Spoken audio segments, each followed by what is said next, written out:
Commissioner Jordan, Here. Commissioner Paulson, and Chair Del Rosario. Here. Commissioners Javanel and McCroskey are absent. Okay. Before I go to public comment, who here is for item 5-1? That's the rapid flashing beacons. And who here is for 5-2, which is the review of traffic calming? Okay. So no one for 5-1? I think there's one person, right? Okay. We may consider, if it's okay with the pleasure of the commission, maybe switching 5-2 and 5-1, just to have the public comments and get them underway. Okay, great. So we'll switch 5-1 and 5-2. Then we'll go back up to public comment. Number of comments were submitted by email, which are in the packet, and we have 3 speaker cards for public comment. First person, Ariel Lustig.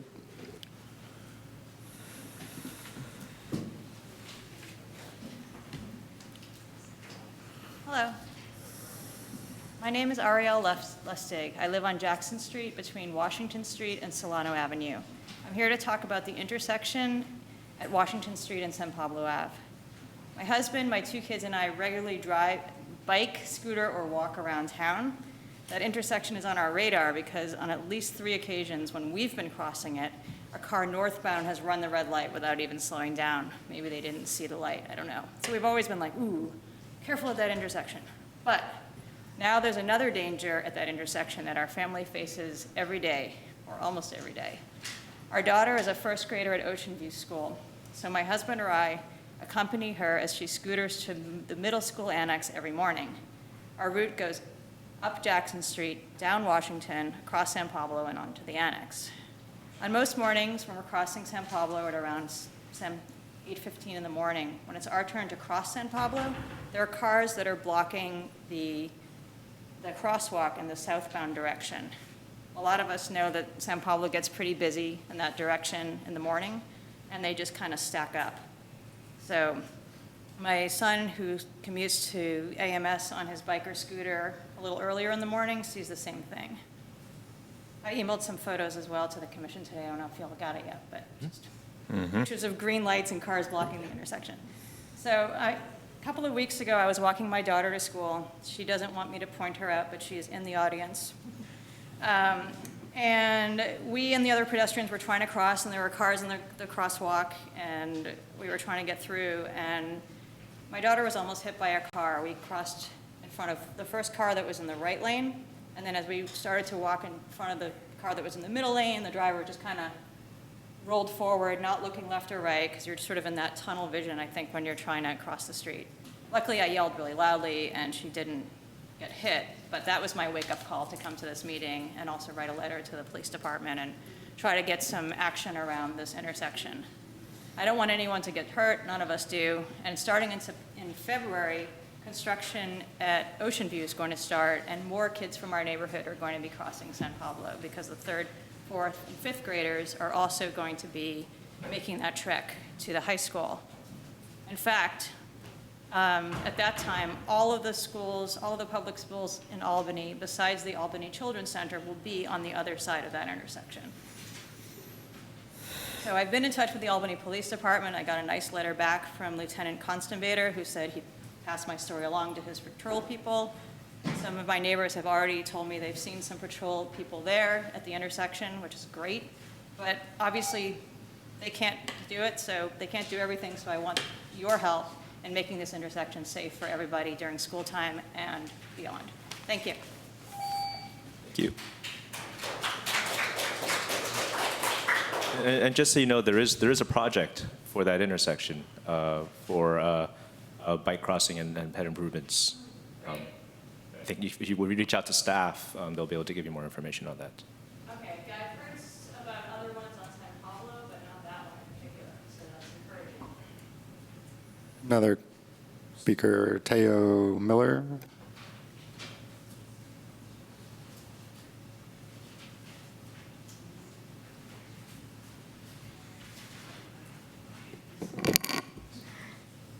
Hello, I'm Teo Miller. I live on Jackson Street, right next to Ocean View School. I'm 11 years old and I go to Albany Middle School. And my route to school consists of me biking up Jackson, down Solano 1 block, and then eventually getting to Washington Avenue and crossing San Pablo.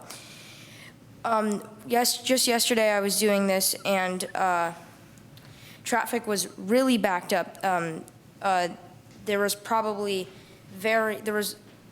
maybe a few feet of space between cars, and the crosswalk was blocked off too. And we were like, and I was walking in between two cars, and the person in front of me just, and then the train of cars moves on, and the car in front of me zooms right past me, and I almost got hit, which concerned me a lot. So and I see a lot of other kids from going to AMS and from going to the high school, and I think that something should be done about that intersection of traffic being backed up. That's all. Thank you. Great, thank you. Next speaker, Rachel Sarah.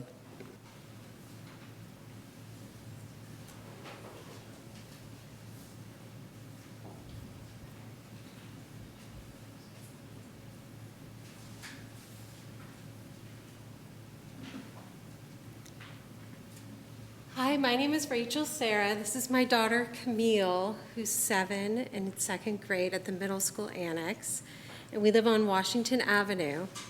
Since Camille was in preschool, we've been cycling or walking across the intersection at Washington and San Pablo Avenues, and more than once, as others have pointed out here, we have almost been hit. We see drivers blocking the crosswalk or trying to turn quickly right on the red onto San Pablo when cyclists and pedestrians are trying to cross the street. This is not my first time speaking to the commission about how worried I am about children's safety as they cross this busy intersection. As others have pointed out, more kids will be going to the middle school annex starting in the winter in December. It's particularly challenging during the heavy morning commute between 8:15 and 9:30 in the morning. I think the easiest remedy would be to place a crossing guard at this intersection, which I've mentioned before. We have a total of 5 crossing guards currently for AUSD, 2 of which are on Marin Avenue. I recognize this is a very busy street, but so is San Pablo Avenue. So I think providing a crossing guard would be the easiest solution. Alternatively, I'm asking the city to explore other safety possibilities such as blinking lights or no turn on red. Thank you so much for your time. Thank you. Next speaker is Lillian Gould.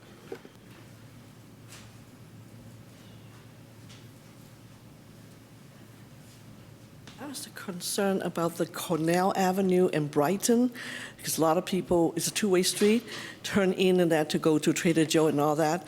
And they put up a townhouse at least 2 years, about a year and a half ago, and this lady keep parking right in the middle of the stop sign. And the stop sign should be painted red, because she couldn't even get out or couldn't see. I have pictures. If you want, I can forward to your email.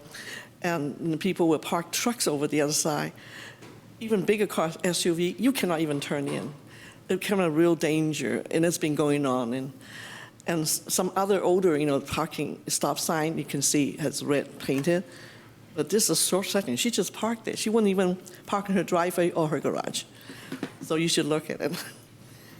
Okay. That's all. Just all stop signs should have, red painted so they would not park. This is a stop sign. They park right there, blocking the stop sign and everything. Thanks. Great, thank you very much. That's all the cards I have, I think, for public comment. Anyone else? So this is for, if anyone else has public comments for any item that is not on the agenda, you're welcome to come up and speak now. Also, for those that did speak on the Washington-San Pablo intersection, there is an item later for some pedestrian safety treatments at San Pablo and Castro, and that could possibly change your trip pattern or travel behavior going to Albany Middle School. Okay. All right. Item 3-1 is the police data and collisions citations report. Thank you, Commission. Update on police data this month is for July and August due to our recess. Pedestrian collisions reported in July were 0 and 2 in August. Bicycle collisions were 0 for both July and August. Vehicle collisions reported were 20 in July and 19 in August, and injury collisions were 4 and 6, respectively. Moving citations issued by the police department were 45 in July and 34 in August, and DUI arrests made 6 in July and 1 in August. Reminder that this is preliminary data and subject to change as additional information is collected by the police. Questions from the commission? Preston? Yeah, we had a message from Chris Chase who brought up that he has seen, I don't know if it's an increase or just a plethora of motorists eastbound on Marin running the red there. So I don't know if that citation data could be broken out. I don't know if there's any way to collect data, not necessarily on citations, but on the occurrence rate of that occurring. I mean, it seems to me I could mount a camera in the tree there and collect video and do the counts, but I don't know if there's a more efficient, official way to do that. And I've heard of this concern from multiple people over the last 20 years that they've seen this happen. And I think with the increased use of the Greenway, it's just becoming more of a concern. And so I don't know, maybe you could also talk to how the Signal project might ameliorate or not ameliorate this. So that email was conveyed to the police department, and it is on their radar for potential enforcement action, as are other issues that have been raised here this evening. In terms of collecting data, you're right. It's, as far as I know, it would just be doing observation would be the only way to get at the occurrence rate of that. In terms of the intersection improvements, they're primarily focused on reducing the turning movement conflicts with the Greenway. I don't know that they would have an impact on folks running the red light. I think that's, the signal is to stop, and compliance with that. I mean, Yeah. to the extent that it would extend the phase, it could even increase, frustrated driver behavior. But I mean, I guess I'm always struck by these at the, well, if you go back one slide, the complete lack of correlation between citation rate and collision rate, so the citation rate's gone down and the collision rate hasn't gone up. So I think that just goes to what I've heard from various police chiefs through time is that citations aren't really that effective in moderating speed and whatnot. I did read something about, which might have explained why I see detectors sometimes that are a ways back from the intersection, which I never understood before, but there's peer-reviewed research out there about having a detectors in zones that I can't remember the term they use it for, but it's the decision zone where a motorist is deciding whether to proceed or stop on an orange. And so they'll put detectors there and have the light change to orange when there are no vehicles in that particular location. And they found that reduces red light running tremendously. So I don't know, it might be too late to consider doing something like that for the Marin and Solano signal improvements, but Mike, I could find the paper and share it with you if you want. And given this problem, and given the lack of enforcement bending the curve, it seems like an engineering solution like that might help. Okay. Other questions or comments? Okay. Item 3-2 is a Countywide Active Transportation Plan presentation. Yeah, so for this next presentation, we have a treat for you. Aleda Andrino Chavez from ACTC from the Alameda County Transportation Commission is here to present information from the Countywide Active Transportation Plan. All right, welcome back. Thank you. So it's good to be here. Good evening. Well, I am Aleda Andrino Chavez, and now work for the Alameda County Transportation Commission. I used to work for Albany before. So for the audience who maybe some of you don't know what Alameda CTC for short is, Alameda CTC is the agency that funds, plans, and implements transportation projects in Alameda County with the idea to expand access and improve multimodal mobility and to create communities that are vibrant, safe, and lively in the county. So tonight, I'm going to present our fourth, our Countywide Active Transportation Plan. This is the fourth plan that we have developed since 2001. And this is the first time also that we are combining both the pedestrian and the bicycle countywide transportation plans. So this is the agenda for tonight. We're going to have three major items to discuss.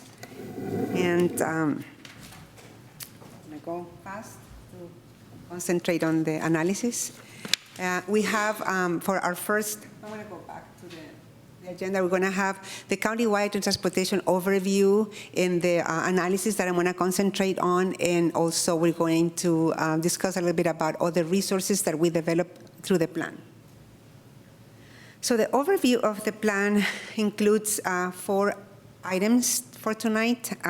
Starting with the first item, we have the plan structures. Basically, I'm going to talk a little bit about how we structure the plan, and it's basically how the information is organized. The vision and goals will answer what we are trying to accomplish with the plan, and the plan purpose and prioritization criteria will inform how we accomplish our goals. The plan structure, we have divided the plan into 4 main books, and these are just for better accessibility and also reference to the contents of the Countywide Active Transportation. We also have a book for executive summaries and and 2 books for appendices. So here, books 1 through 4 contain the main, the core of the elements of the countywide plan. Vision and priorities is in book 1. Book 2 includes the state and walking in Alameda County and bicycling in Alameda County. And book 3 includes the community profiles. So that's basically the emphasis is in the local planning.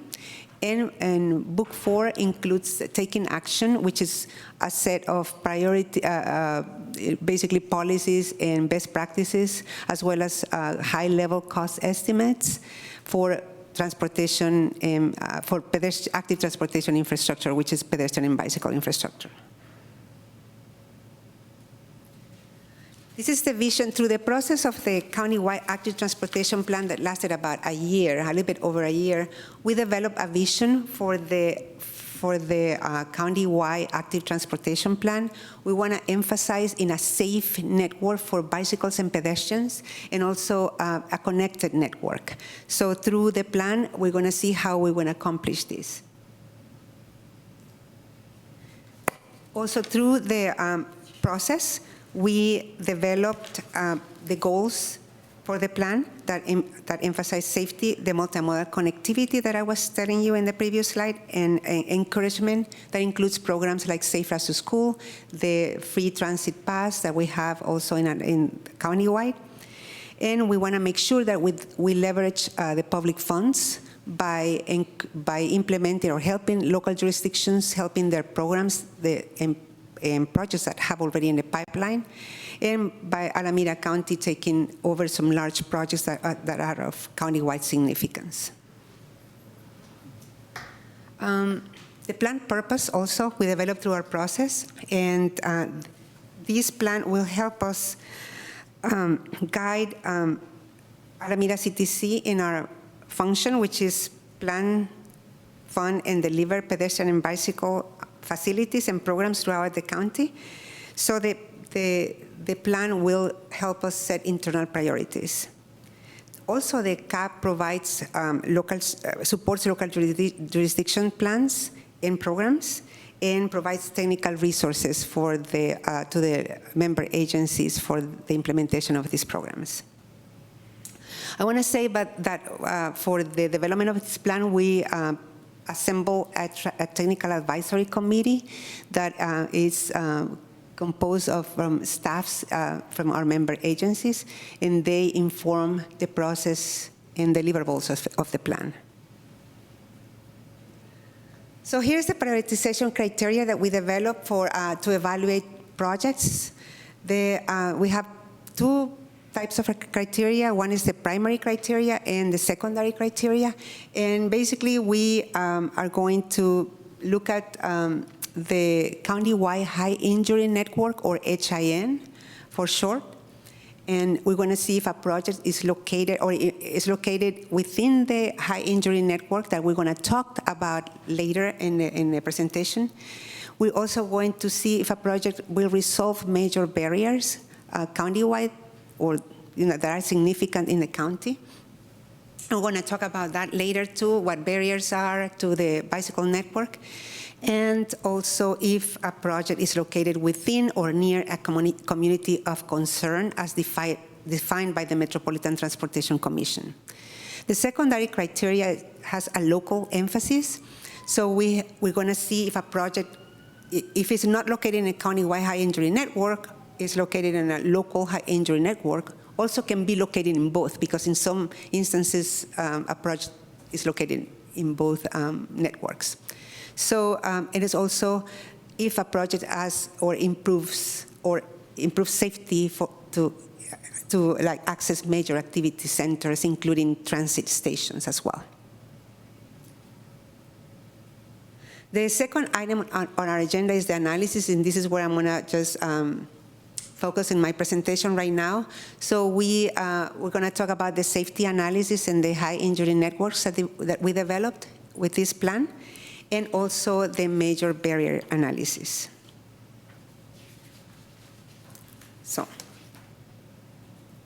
starting talking about safety, you have on the screen the bicycle collisions. These are countywide bicycle collisions and pedestrian collisions. The yellow bars are the collisions that are total injury, and the blue lines are the fatal and serious injury collisions. So you can see that these from analysis from 2010 to 2017, the bicycle collisions have been slightly declining, but the serious and fatal collisions have kind of remained at the same level. The pedestrian collisions have a different story, so they have been increased, as well as the fatal and high injury collisions too. So that's countywide. This is another graphic that shows all collisions compared to high injury and fatal collisions on the right side of the screen. Is that right? Yeah, right side of the screen. So we have about 90% of collisions are vehicle to vehicle, about 10% are pedestrian and bicycle collisions, but of all of the high injury and fatal collisions, about 31% are pedestrians and 14% are bicycle collisions. So it's about 45%, so almost half of the total high injury and fatal collisions in the county.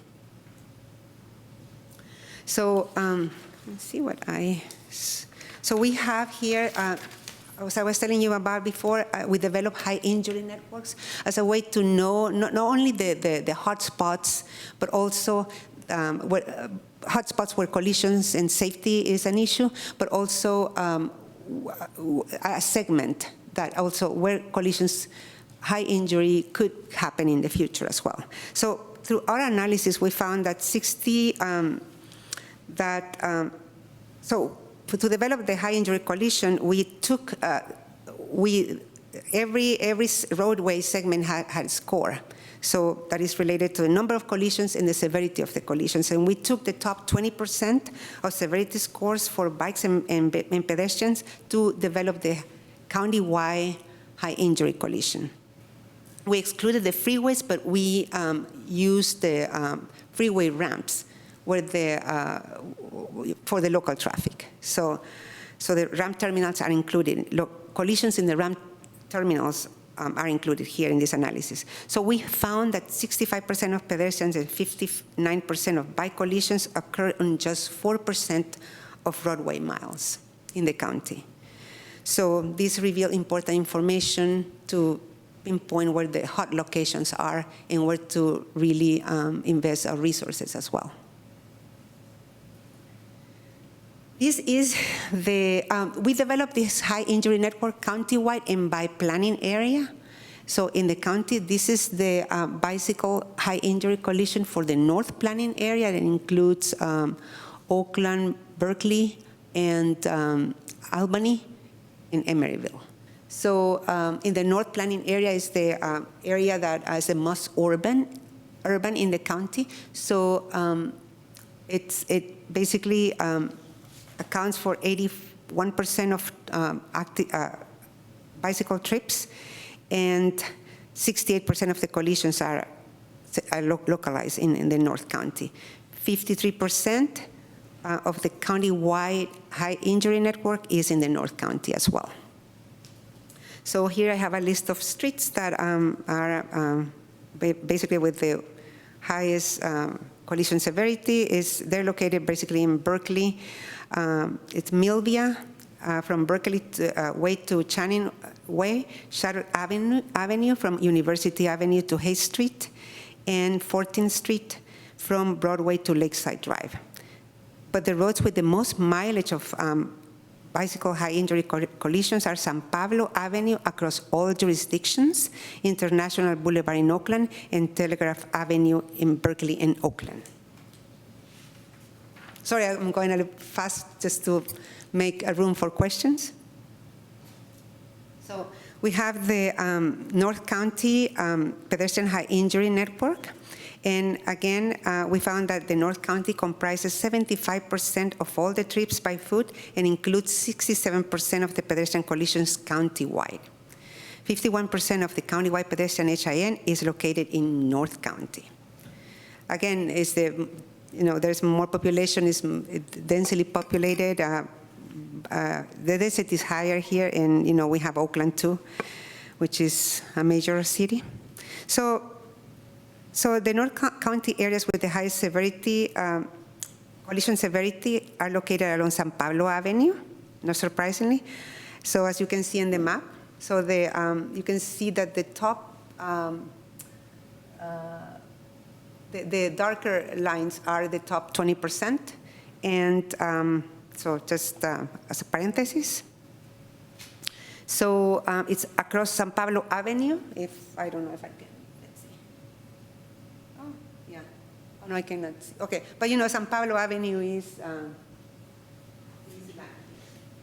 So almost all of the San Pablo Avenue length in the North County is high injury network. So also in the countywide high injury network, I'm going to talk a little bit about that later, but you see there is Solano Avenue as well. So other areas of concern here are International Boulevard from Hagenberger to 82nd Avenue, and from 31st to 39 in Oakland, Broadway also from 7th to 17th Street. And I think that's International Boulevard and MacArthur Boulevard in Oakland is also another areas of high injury pedestrian network. Now we're going to talk a little bit about the local bicycle HIN. I'm going to call it HIN for short. So this is the local bicycle network in Albany. So the county, for the local HIN, there's countywide, it doesn't, no street shows in Albany. However, locally, we have San Pablo Avenue, Marine Avenue, and Solano Avenue as the top 10% of severity collisions. severe injury collisions. And also we have other roadways that are of concern, Curtis Street and Jackson Street. So for pedestrians, as I said before, the countywide high injury network shows San Pablo Avenue and Solano Avenue. That's within the 20% countywide.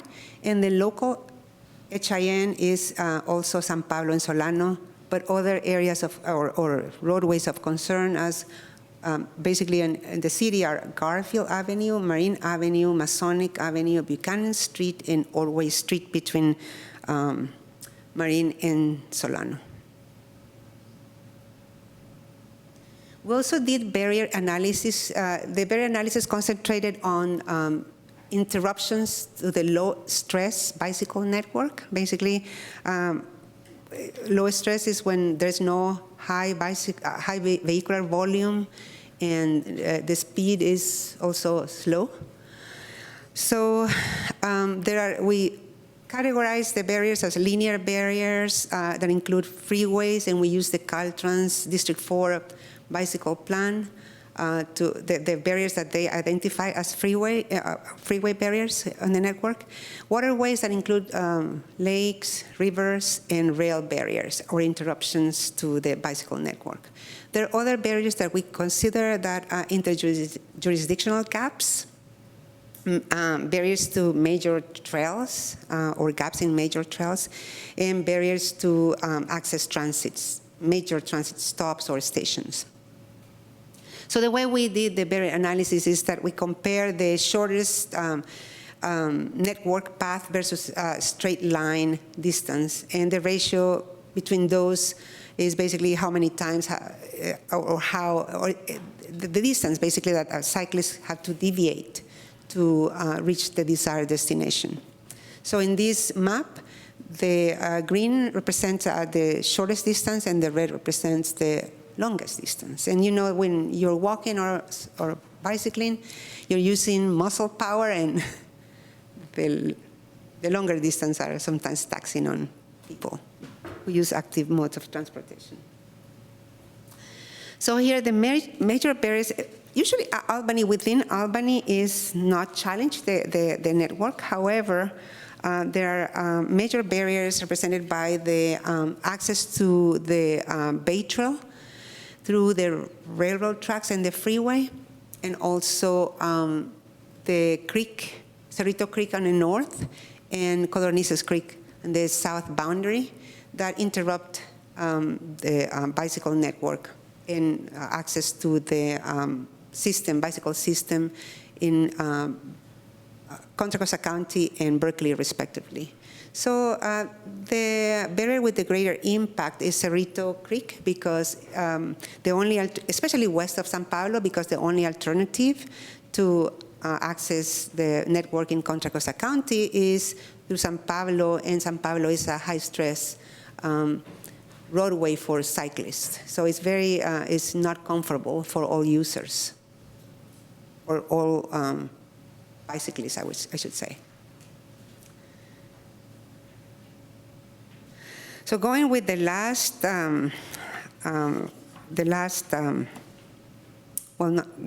item on our agenda is the other resources that we developed through the process of the countywide active transportation plan. We heard from our member agencies that they would like to have help with trainings related to active transportation, and also during the process also we heard about how to estimate cost estimation tools to estimate the cost of infrastructure projects for active transportation, also programs, and also some examples of best design practices. And what we chose is how to overcome some of the barriers that we identified during the plan development. So we're going to talk a little bit about that, about each of them next. So the trainings, to start the ball rolling, we held the first training in May of this year, and we talked about the findings of a countywide active transportation plan, basically a little bit of expansion on what I'm telling you right now. and also Vision Zero and safety data that is collected by the San Francisco Department of Health and also the City of Berkeley, and implementing Vision, there's a typo, I'm sorry about that. So implementing Vision Zero at the City of Fremont. As a note, the City of Fremont implemented a Vision Zero policy in 2016, and they have collected information about collisions and high injury collisions, and it's been decreased. I'm going to find the statistics here. I think about 30% total collisions and about 13% high injury and fatal collisions since 2016 and as of August 2018. That's the information I got. So the next workshop or training that we would like to conduct at Alameda CTC is the Complete Streets Toolkit training, hopefully in the spring of 2020. And we would like the subjects, the topics that we would like to talk about is coordination with Caltrans for complete streets projects, and also coordinating your traffic calming and complete streets projects with the emergency response team. How to actually navigate the review process with them, because they do have requirements to attend an emergency within 3 to 5 minutes, I think, or something like that. And some of the traffic calming projects may delay their response time. So that's always a problem when jurisdictions want to implement traffic calming or complete streets projects. We have a cost estimation tool that was based on the latest bids in Alameda County and Caltrans. This is estimation tool for active transportation projects, including Class 1 multi-use paths, signing and striping improvements for Class 2 bicycle facilities, and all Class 3, Class 4 pedestrian heavy beacons, as I said, signage again, and other pedestrian and bicycle projects is available online on our website, so it can be used by local jurisdictions to calculate high-level costs for infrastructure projects, for grant applications, and for and also for CIP, type of estimates. I use it for one of the projects I'm working on, and I'm very happy with the results. So the major better concepts, we develop 7 projects that at 7 locations in Alameda County. We try to develop typical plans to overcome barriers for the barriers that we talked about. And for the North County, we develop prototypical plans for on-street connection between the Ohlone Greenway and the East Bay Greenway, and also for the pedestrian, for the Adams pedestrian and bicycle bridge. Those plans are being finalized as we speak, cleaning the drawings and also the memorandum that accompanies the plan, and will be online on our website sometime in October. Thank you, and I'm open to questions. Questions from the commission? So that the high injury network, that's based on absolute values rather than collision rates per person who's using the sidewalks or biking? It is, the high injury network is collision severity and number of collisions. Right, so not rate. So it's not the risk to a particular person who is walking or biking. It is the overall number of collisions that occur. So you could have a street that has a lot of collisions, but has so many people biking and walking that it actually has a lower risk than another street. I mean, from a cost-benefit perspective, I can see why society would focus on streets that have a high absolute number, because that's where you can get the most bang for your buck. But in terms of perception or the reality of safety, it's not necessarily a guide to safety for a particular individual. Is there data that would allow the calculation of what the risk is to an individual user? In other words, you'd need to have some approximate counts. For instance, I think in the recent Adams-Keynes discussion, there was some count data that was referenced of, I don't know, 10 people biking per hour on San Pablo. I don't know if I heard that right or not. I don't know what the source of that was, but. Yeah, well, in addition to that, we weighted by the, because as you can see, North County has the most bicyclists and also pedestrians. So there's a weight on severity as well. So it's also captured that number of people actually doing it compared to a place like Livermore, for instance. So we have a weight factor there. Right, but that was planning area by planning area rather than Yeah. street by street or corridor by corridor. Yeah. So, And I didn't read the appendices, I apologize. Is the raw data in there? The collision data that was used to do the HIN? we have all the native files, actually. Okay. Yeah. I love data, so. No, so I knew, so we do have them, so I don't know Okay. if you want to see them. Okay. Or Yeah, I maybe. have to, yeah. Yeah. Other questions? I was wondering how you're defining communities of concern. We use the Metropolitan Transportation Commission definition. It's about a 10-point definition. If I remember correctly, I might not remember all of them, but includes level of income, if a senior population, also population with limited English language ability. Don't recall anymore, but there are like 10 variables. So. I'm sort of piggybacking on the two comments. So relative to Albany and then the three components that you presented of the plan, it seems like we could, of course, take advantage of the toolkit, and then there's also the events. But if there were projects that city wanted to put forward, say for the barrier, major barrier improvements, or any other future components of the active transportation plan, it seems like Albany would not meet a lot of the criteria for getting projects into the plan because we don't have any local streets on the HIN. We don't have many communities of concern as you defined. Is that accurate, or is there going to be some kind of geographic equity factor? No, well, you have, we're also going to use the local HIN. So here, I'm trying to look for it. Did I pass it? Maybe. Oh, wait, I think you passed it. There you go. Sorry, yes. So this is the primary criteria and the secondary criteria. So as I said, the primary criteria is a county-wide focus, and the secondary is a local emphasis. So, and I don't think all projects will actually have a check mark on each of them. Mm-hmm. But of course, the ones that have all of them, I mean, we don't know what the score will be, but it will be prioritized over the ones that have less.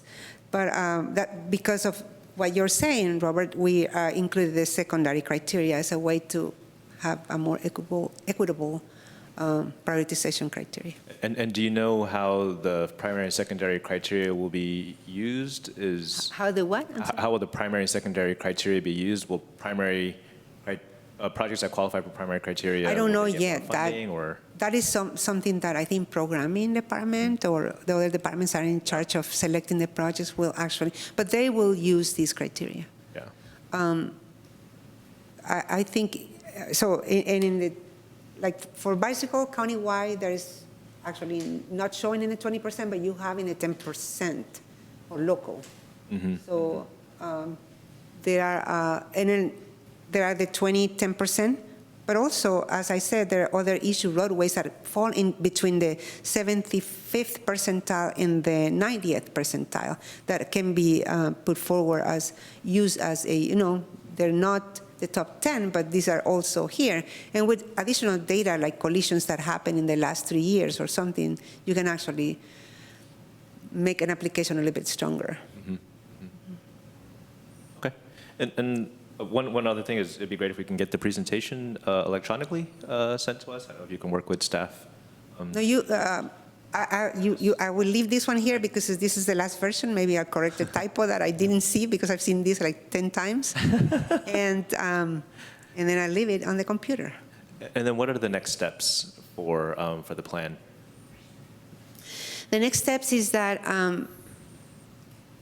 technically, I think there is a call for projects right now. So I don't know if you guys submitted projects or will submit, but this, I think for bicycle and pedestrian projects, this is going to be used. So the other thing that I forgot to ask is that if you have for the training any other subjects, we are open to listen to you and actually create a nice panel to present best practices or something similar, whatever you're interested in. Just please let me know, let me or Chris Marks know, and then we can work together to put together a good session to learn. Appreciate it. Mm-hmm. I actually had a couple others. Yeah. Was there any analysis of the collision types on each high injury street? Because that would go towards informing what towards the types of engineering mitigations could be put in place.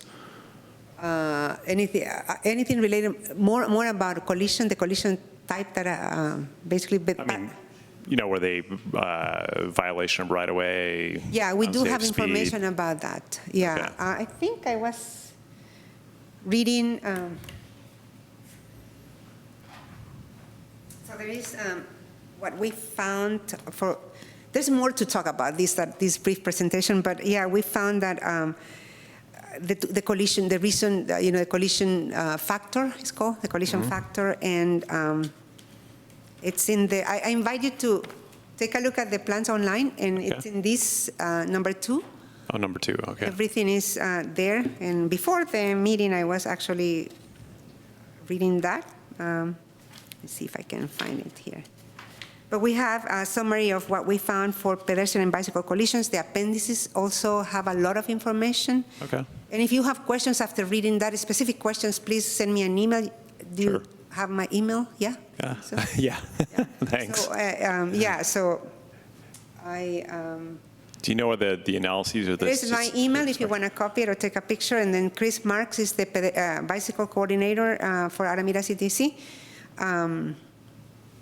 I was the project manager for this project, so these plans, so you can send us an email. Do you know the analyses of collision factors, the statistics that are in there, are they countywide or are they specific to planning area or? The ones that are here are countywide. Okay. But the data is countywide and you can actually disaggregate. Yeah. Okay. So. And if you could speak more to the Adams Bridge design, I mean, I wasn't aware that was happening, and I know our staff, but unless I'm mistaken, didn't bring it up in a recent. It was a prototype only, but it's something that we discussed a little bit with Jeff and Justin, and also with the Center for the Blind. And the Center for the Blind is a difficult, agency because of their users, the clients. Mm-hmm. So they want to make sure that there's no any kind of conflict between the pedestrian, visually impaired, and the cyclist. So I don't want to speak more about that because it might be part of another project or further clarification here. But I'll post the design and the memo in October after I have to really collect all the comments and write them in the memo. Okay. And I haven't had time to do that. Sure. We'll do it. So and was the design undertaken with feedback from the Center for the Blind? I mean, was there any iteration, or was Alameda CTC doing its own thing? When we had the conceptual design, we had to ask City of Albany and also because it's within their jurisdiction. So we had a meeting with them, and then they seemed to want to collaborate, but they want to see more alternatives, more processes. So I think that at this point, that's the way we have it. Thank you. Mm-hmm. Okay. And it looks like we have a public comment. We have one speaker on this item, Clay Larson.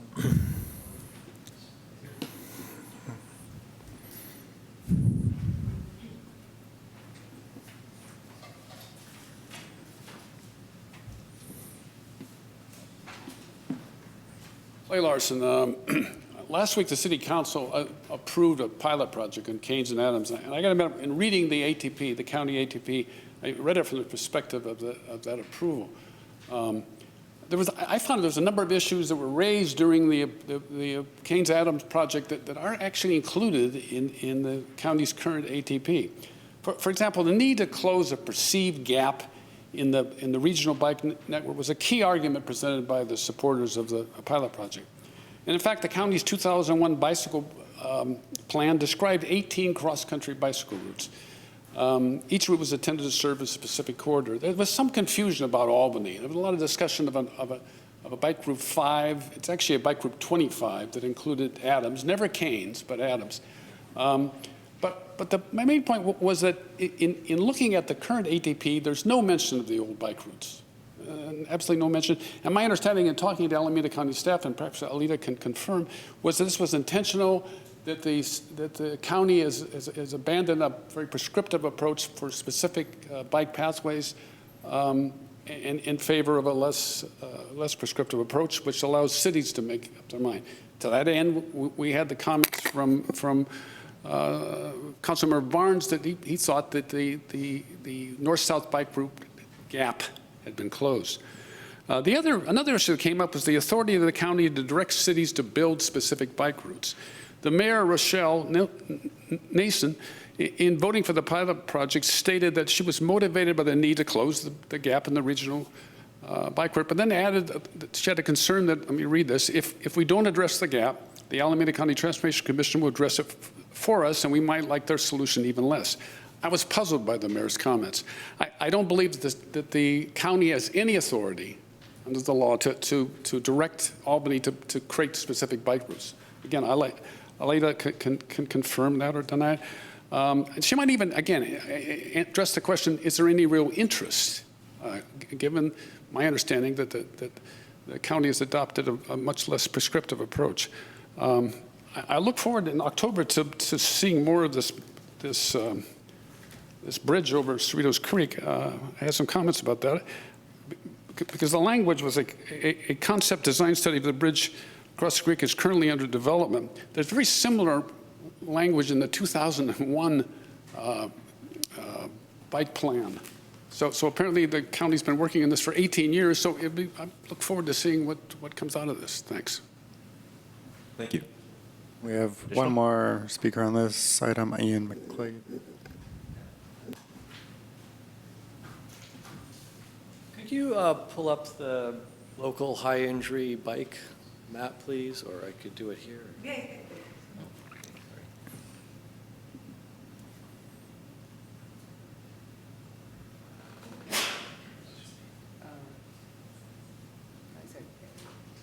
Local pedestrian or? Bicycle, right. So I think, right, this is the one that affects us the most, along with the pedestrian map.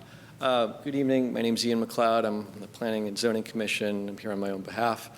I was struck by this map, and I'd like to thank the county for the presentation and all this great information, and also with the efforts to move active transportation forward across the county.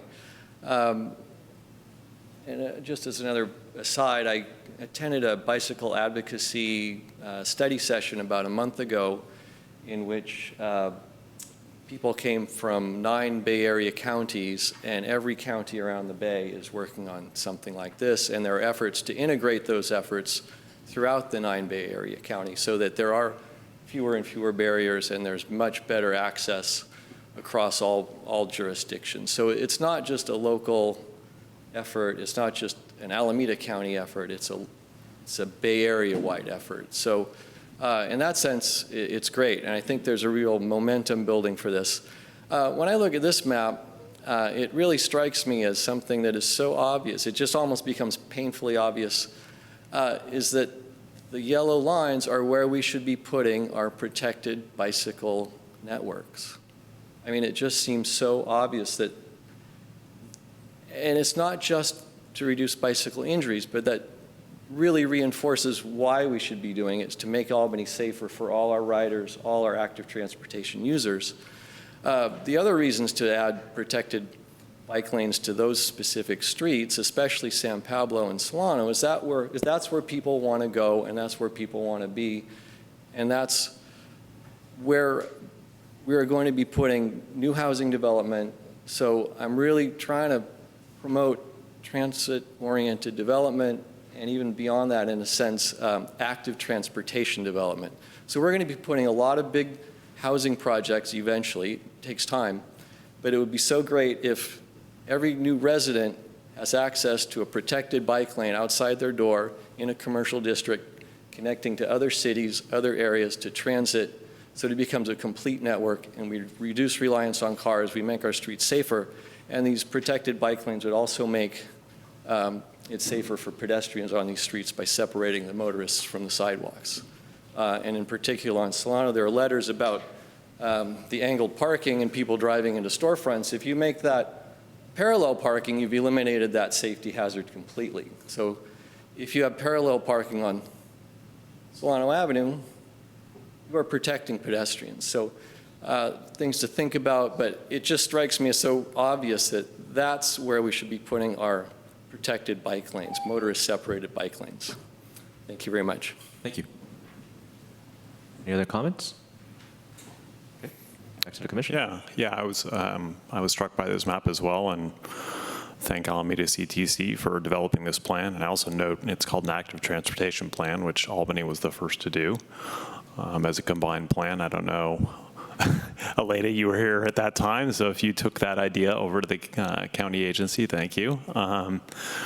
But yeah, I was struck by this. I mean, in terms of Solano being among the highest injury streets in Albany for cycling, and Marin as well, and that kind of undercuts the sentiment that was expressed by some during the Solano planning process that people who bike should just get off Solano and use Marin. Well, Marin's not any safer, so not really supported by the data.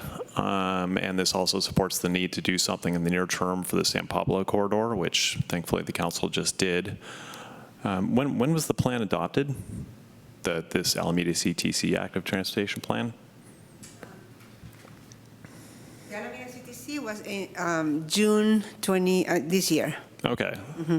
So it was adopted before the Adams-Keynes discussion, because I was kind of surprised to find in here in the Albany section, it says Cerrito Creek has a greater impact on connectivity, especially west of San Pablo Avenue, which crosses the creek, but is a high-stress street for bicycling. A concept design study of a bridge at Adams Street is currently under development by Alameda CTC. So to me, that indicates that Alameda CTC still does see Adams as the connection in the regional route that, while maybe it doesn't show up in plans, cities have spent considerable money and effort putting in place, which goes from Richmond Civic Center down all the way down to Jack London Square.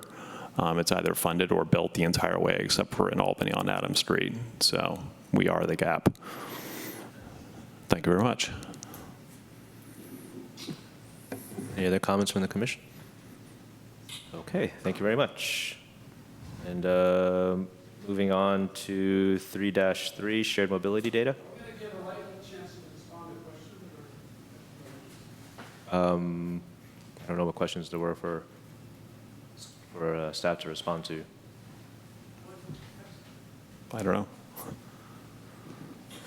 I'm sure if you can make yourself available afterward or in person offline. We usually don't do question and answer from the audience, but if Aleda could talk to Clay maybe offline. Yeah, that'd be great. Answer his questions. Thank you. Okay, 3-3, shared mobility data.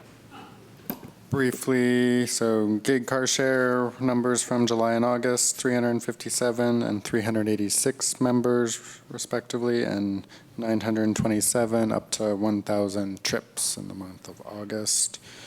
They continue to see averages of 7 to 8 vehicles average in the city of Albany. They're also soliciting ideas for ways to grow mid-afternoon weekday utilization, so if you have any ideas, send them my way. I can pass them along.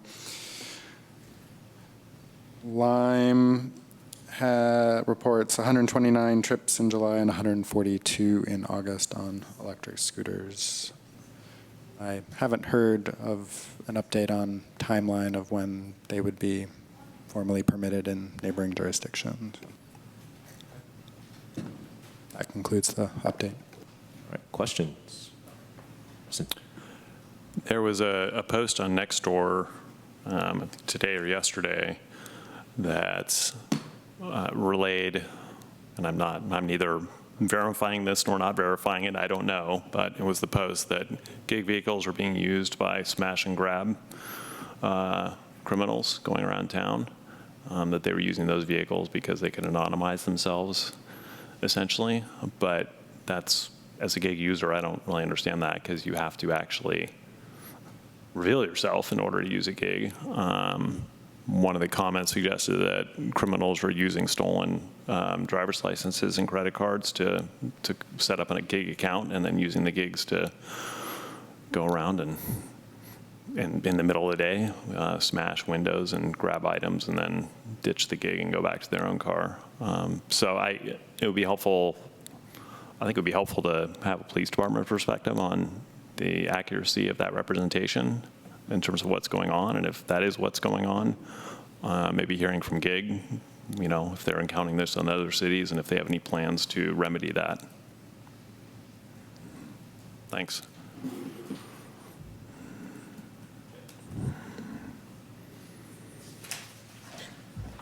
All right, on to item 4, which is the consent calendar. These are routine items that will be approved by the commission. Are there any members of the commission or the public that want to pull off 4-1? I might just add a small potential correction. Yeah, why don't we Okay. go ahead and state the correction. Yeah, so I'm not sure, but I think in item 5.4, it references a date of July 26th, 2019 for staff bringing something back to the commission. I think that regarded the, I'm not looking at it right now, but I think that regarded the municipal code change. And I believe that was probably intended to be September 26th, because July 26th was the day after the July Transportation, Traffic and Safety Commission meeting. Does that make sense from staff perspective? 5-4 page. I'm not remembering the agenda item off the top of my head. I can go back and listen to it and double check. I recall that didn't the commission pass a motion recommending that city council approve it? Yeah, we did, but there's something in there. Maybe you can read it if you have it up in front of you. Yeah, it says, propose amendments to transportation-related sections of the Albany Municipal Code. Staff will provide revised language for amendments to section 2-20 of the municipal code, reflecting commission feedback at the July 26, 2018 meeting. So maybe this is July. a year ago that there was feedback? But that doesn't make sense. These are the minutes from July, so there's something is wrong with that date. Okay. Yeah. We'll go back and listen and do whatever we said. Okay, all right. Thank you. So, any other comments on the minutes or consent calendar, I guess it would be? So pending that adjustment, do we have a motion to move the consent calendar? I move to approve. All right. Second. All those in favor? Aye. Opposed? Seeing none. Consent calendar passes. We are going to move to 5-2. Just to give you an update, we have 3 speaker codes on 5.1 and 5 on 5.2. So we do have speakers. You guys speakers both on items 5-1, but still sounds like we have more on 5-2, and I don't want to backtrack. So let's go ahead and listen to 5-2, and then we'll go back to 5-1.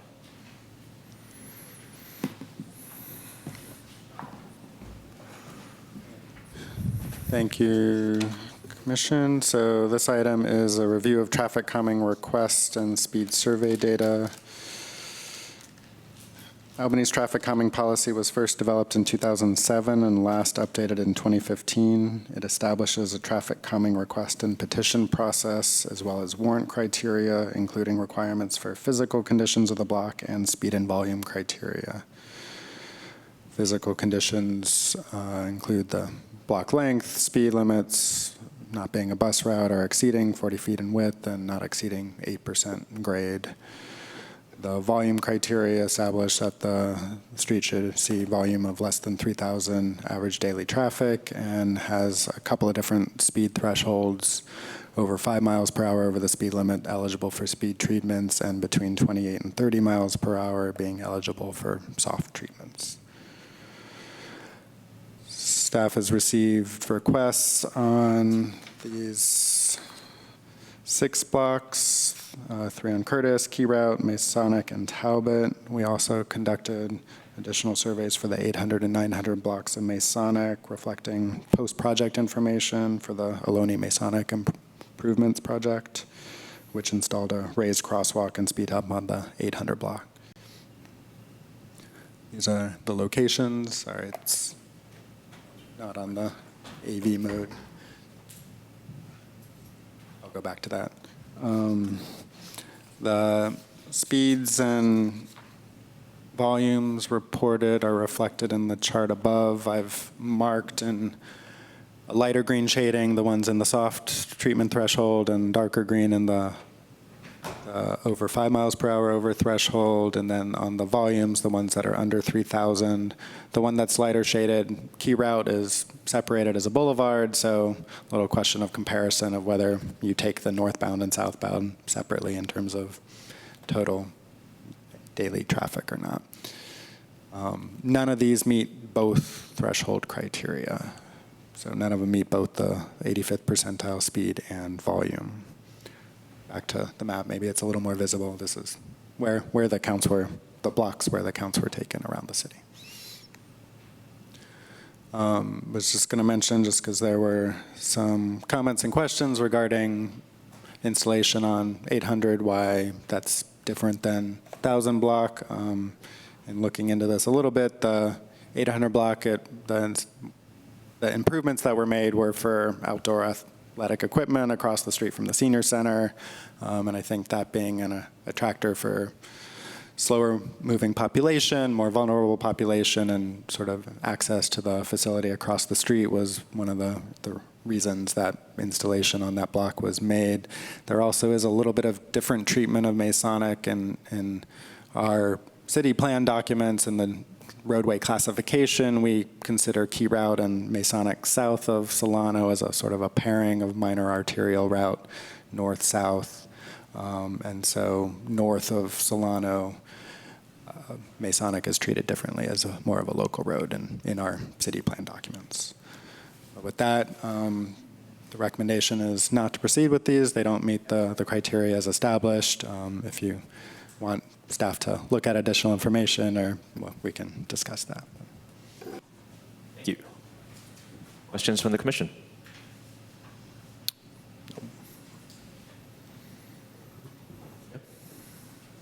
Can you talk a little bit about the 3,000 vehicle limit and why that is there? So I've reviewed the past policy establishment and some of the documentation and discussions as we've updated that over the years. There hasn't really been a lot of discussion on that 3,000 threshold that I've found. There was, I think, in the establishment, a review of like whether a minimum as well as a maximum, and there was some feedback on the minimum, but the upper threshold was not really discussed as I've found so far. So if someone else has more institutional knowledge on that, I'm still looking at that. Looking at some comparisons in other jurisdictions, there usually is a threshold of some sort. Some do use 3,000, some do use higher numbers. Part of this is there's concern around traffic calming treatments of diversion of traffic. So if you start putting them on your higher volume streets, are you diverting some of the traffic that we do have a arterial and collector system for efficient vehicle flow? Are you deflecting those onto streets that are less safe? Are you spreading that around? I think that's the main concern, and maintaining the throughput of the higher volume streets is the factor that I know of, but I haven't seen a discussion in terms of how that was established. Any questions? I had a few. Did you guys look at accident data for these locations, for these blocks? Have not looked at accident data. So this is the first time I'm taking traffic calming before you.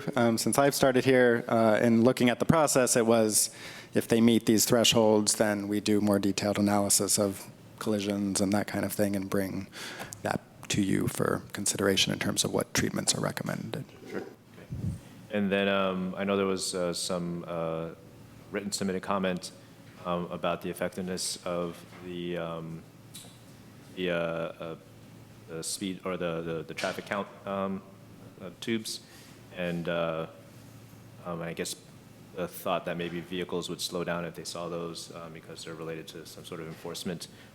We could verify speeds with radar gun, I guess. Is there other mechanisms that we use to verify speeds if we had to? Yeah, so this issue has come up in the past. I think in the past we've had some discussion of offering, some communities have like a radar gun kind of loan program where people can get trained on it and do some, verification on their own. It is more time intensive than putting out tube counts in terms of setting a threshold to compare among streets within your jurisdiction. If they're all seeing the same impact, you can still make comparisons, but we have heard this concern that it affects driver behavior because you're changing what's on the street, and so you may not capture the same behavior as what's observed when you're not measuring. And my last question is, if the 3,000 ADT is a maximum criteria, and there is high speeds observed on these corridors or blocks, are there any type of traffic calming treatments that staff of the city would propose that would not make the issue that you brought up with having cars divert? I think the idea with setting that policy in terms of a local resident-driven policy would be if you're looking at the higher volume streets, that should be done on more of a citywide scale. So I think our traffic management plan did this citywide in 2000 or whatever, and did have measures and considerations for other streets, and some of that, like the road diet on Marin, some of those things the city has worked on subsequent to that. It left local roads are as a resident-driven process, but not that you should revisit the more throughput, thoroughfare kind of roads through this process. Anyone else have any questions up here? Look, nope. Shall we go to public comment?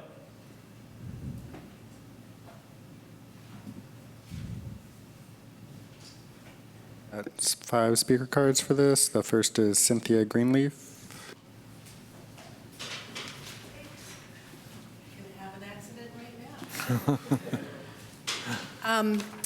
I have been requested by a neighbor on our 1,000 block of Masonic to read her letter aloud. I think it's important to hear more information about what it looks like when you're living on this block across from what is a major recreational zone, where children and pets and bicycles and pedestrians are engaged every day during the day when people are flooring it to clear the light, which is what they do between the stop sign on Dartmouth and the light on Marin. So I will read her letter aloud in favor of the neighbors' collective request for a speed bump, hump, something to keep the traffic at 25 miles per hour. We're not asking for less speed than that on the 10,000 block of Masonic Avenue. I write as an Albany homeowner and resident of the 1,000 block of Masonic Avenue for 15 years. A long block stretching between a stop sign and traffic light. Drivers speed through this section of Masonic as a cut-through corridor parallel to San Pablo Avenue. The number of cars on the street continues to grow, and the speeds are often excessive. I use the crosswalk daily at the stop sign at Dartmouth, which is always busy with people, strollers, dogs, and children headed toward the Greenway path. I always notice how fast the cars travel north to south. I am often unsure if they are planning to stop at the stop sign given the speed of their approach. The absolute best proof that the 1,000 block of Masonic needs a speed bump is the fact that 2 blocks to the north and 1 block to the south, respectively, have speed bumps. This means that both the Albany and the Berkeley authorities saw fit in the past to slow down the drivers that use Masonic Avenue as a speedway.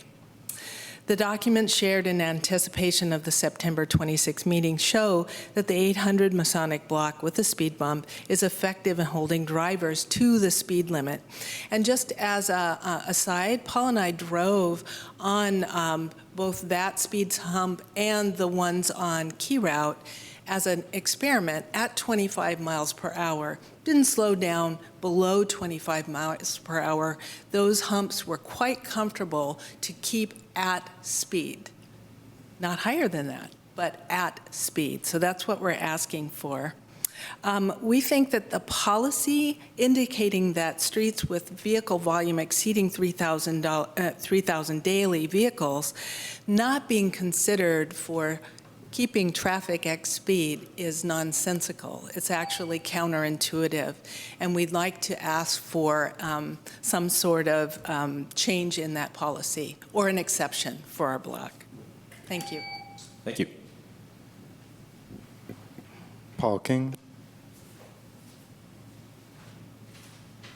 After him, he will be Mimi Ingalls.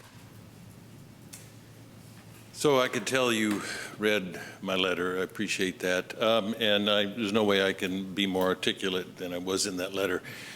Obviously, as Cindy has indicated, we're really concerned about this 3,000 vehicles weekday volume as being a criterion, one, that we don't know what evidence there is for that, why it was put into place. And to me, it doesn't make any sense. As I wrote in the letter, I'm semi-retired as being director of the state's rail safety programs at the California PUC, and I worked since 1989 on predictive formulas for train accidents at rail crossings. Vehicle volume is one of the primary predictors of risk. So here's something that predicts higher risk, but it's being used the opposite way. So that's our primary ask here, is that be reconsidered.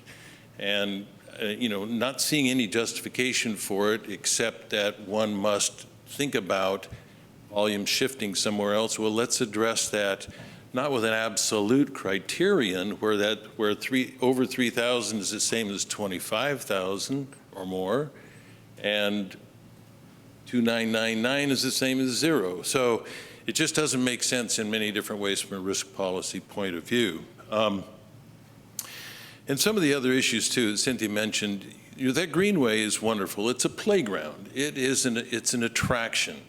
And we see balls rolled, it's sloped towards the street, balls roll into the street, Frisbees fly into the street, dogs run into the street. And we've seen many close calls, fortunately no tragedies. And just another comment on the, do we have injury data? I've done a lot of work at many levels, including UC Berkeley Center for Catastrophic Risk Management, where we look at the difference between using leading versus lagging indicators. Lagging indicators they're already dead. Okay, so we're not going to do anything about that. A leading indicator, what kinds of things predict what is going to hurt somebody or kill somebody in the future. Speed, obviously, is one, and volume is another. But then all the special characteristics that I list in my letter, I think, are all relevant to this, that we would like to have considered rather than a one-size-fit-all policy that so far nobody's been able to make good sense of. So anyway, I appreciate the opportunity to be able to speak. I appreciate your attention to this matter, and hopefully we can move forward and get something done for the safety of our residents, the kids, and the people that play on the Greenway. So thanks. Thank you. Mimi Ingalls, and after that will be Stephen Haller. Good afternoon, or good evening, rather. I'm here to urge the city to install speed bumps on the 1,000 block of Masonic for the safety of the pedestrians, the bikers, and the residents. I live at 1016 Masonic, just 4 houses from the very dangerous intersection of Marin and Masonic, where red light running is rampant and near misses occur daily in all 4 directions. In fact, we counsel people to just, the light changes, please wait 5 seconds to make sure cars aren't going, and you will be safer. Masonic is wide, and it encourages that free-flowing traffic and cars to travel above the speed limit. I'm an Albany teacher, and every day I drive to the middle school annex on Masonic, and I experience and appreciate the speed bumps that are currently, or that are in place on the 800 block. It just seems safer. It is, I'm not going any slower, but you don't have that panicky feel of, it's traffic calming, and it does calm. I know it's not possible to have patrols and policemen, police officers watching the streets all the time, but it seems like a pretty reasonable measure to put in speed bumps for the safety of the residents, and as Paul and Cindy said, the Greenway. There are just so many people around. If you live on Masonic, you see the action there, and speed bumps seem like a pretty reasonable and safe thing. And in all that data about casualties, they don't talk about near misses, and we witness that all the time. So please try to keep us safe, or safer than we are right now. Thank you. Thank you. Stephen Haller. Next will be Michael Orland. Good evening. I too would like to speak in support of the traffic calming speed bumps on the 1000 block of Masonic. I live at 1048, and I would like to offer you some hard data on the bicycle and the pedestrian accident rates, which apparently are already being presented to you. Tonight I've got, I unfortunately don't have it all downloaded on my computer because I don't have your network password. But over here, I've got the, glad to show it to you, and I'm sure you'll recognize this is the Alameda County Transportation Commission graphic that shows, come on, baby. There it is. This is the local pedestrian high injury network in Albany. Okay?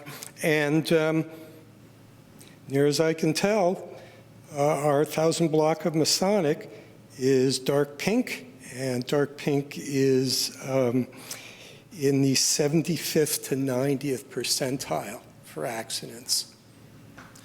And the pedestrian coding, it's in the 50 to 75%. Oh, it's the other way around. Okay, excuse me. All right, so in any case, you have data, hard data, that indicates that it's well above average in terms of danger. And that's all I have to say. Thanks. Thank you. Michael Orland, and next will be Eric Okamoto. I'll just be very brief. Because I don't have any statistics or anything, and I think Paul's letter was very comprehensive, but I wanted especially just to comment on two things. One is that the format here is not exactly it's not really dialogue. We're talking and then you're talking. But in a dialogue, I'd be curious to get more information about what exactly it is that's envisioned by the Traffic Commission that's going to be bad about the possibility of having traffic control that doesn't even really slow people down to less than 25 miles an hour. That makes absolutely no sense to me. We don't want people to go faster than 25 miles an hour. So it would appear that the city is simply making it possible for people to go much faster, which they do. As if that's the convenient thing about having Masonic, is in fact that people can tear through the way they want to, rather than driving on using it as a substitute for San Pablo or the freeway. And the other thing I was going to say is that, and it was alluded to, I think Mimi said something about it, that it's a little hard for me to feel that a lot of attention is really being given to safety there when we see what's happening at Marin and Masonic all the time, which is that it is one of the most unsafe intersections in the East Bay. Red light running is, as Mimi said, rampant. In almost every light, there are several red light runners. And as far as I can tell, nothing's been done about it. So we can't help on the 1,000 block of Masonic but feel that it's inconvenient to do anything about it. But from our standpoint, for all the reasons that people have been saying, kids, above all, dogs, adults, the activity on the Greenway path, this is a very high priority, and I don't think anyone is asking for traffic control that slows people down more than 25. You know, we don't want that. We have to go to places too. We don't want to go super slowly. But I've said enough. Anyway, thank you. Thank you. And Eric Okimoto.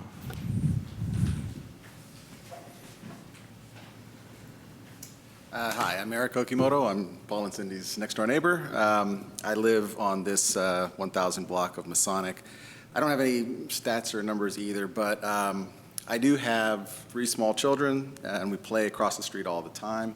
We had a cat. The cat died, was hit by a car in front of our house a couple of years ago. And so it's just kind of anecdotally, I see it all the time. I see the traffic flying by all the time. You know, we're very conscious of our children playing across the street, so we watch them very carefully. But as Paul pointed out, balls and frisbees fly all over the place, and you know they're always tempted to run out in the street. And I just worry that there's going to be that one time when they do, and we can't catch them, and people are flying by there, much faster than, as you can see on the numbers. It's of all the blocks that were surveyed, it's far and away the one that people are going the fastest on. So I'm just going to weigh in and give my support to at least reassessing the rules and the criteria that you're using for taking the next step and looking a little bit further, perhaps looking at the traffic data, the accident data, whatever it might be, or if those can't be changed, then how do we get in the queue for however the other speed bump was put in place further down on Masonic? It was through another means. Well, how do we get this item into that queue if that's the only way to get it done? That's it. Thanks. Thank you. That's all the cards that I have. Anyone else want to speak on this item? Oh, Harry, come on up.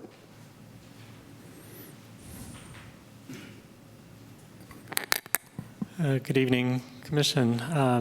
I'd like to provide what I can in the way of institutional memory from, I think, the time I was on the Commission when some of these rules were being developed. My recollection is that there were always more requests for speed humps and speed treatments than the city could accommodate with the budget the city had for it. And I think the purpose of the policy was not to say these streets don't deserve treatment, but simply to prioritize, to make sure that the ones that actually got into the capital improvement plan were the ones that had numeric data showing they were the most impacted and the most in need of these treatments. Now it seems like we're at the point where the policy is so strict that nobody is qualifying for the treatments, and I don't think that was the intention of the policy. It's also possible that there's a backlog of streets that did meet the criteria and that haven't gotten their treatments yet because the CIP only allows a certain number of treatments per year. In that case, maybe those should be given, the ones that did meet the criteria should be given priority over the ones that are showing up now. But if that's not the case, if there's no backlog, then it seems to me it's time to relax the criteria and start including some of the streets, just making sure that we do some of this treatment on some streets somewhere in town. As far as volume, it was pointed out to me by some resident after we developed the policy that combination of percentile and volume has an interesting mathematical property, which is if what you really want to know is how many cars are going faster than 30 miles per hour in a given day, what you need to do is multiply you need to treat the percentile and the volume together. So a street with much lower volume but a high 85th percentile speed might have 10 vehicles per day going 30 miles an hour, but a street with higher volume and that same percentile speed might have 50 or 100 cars per day going at 30 miles an hour. So the way the speed affects residents doesn't really depend on the percentile. They don't care how many people are going slowly. What the residents care about is how many times per day does a speeder come through my street.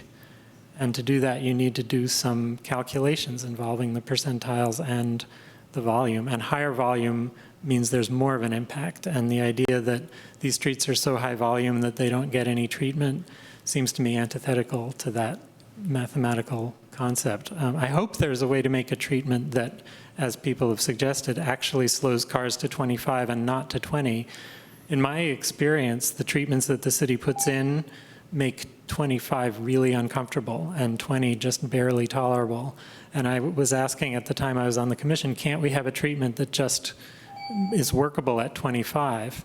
And can't we make it so that you can go 25 but not 30, rather than so that you have to go slow down to 18 or 19?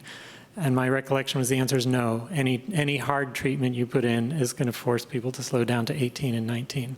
So I hope there's a better answer than that. Thanks. Thank you. Anyone else want to speak on this item that hasn't been a card? Okay, let's bring it back to the commission. Comments on the commission? Sure, maybe some more institutional memory. So the first time I served on this body was 20 years ago. And at that time, Albany was pretty opposed to any traffic calming at all because the sentiment was we're not Berkeley. So it's been an evolution. So I think there was an element of, we're going to allow it, but we're going to make it, tough to qualify.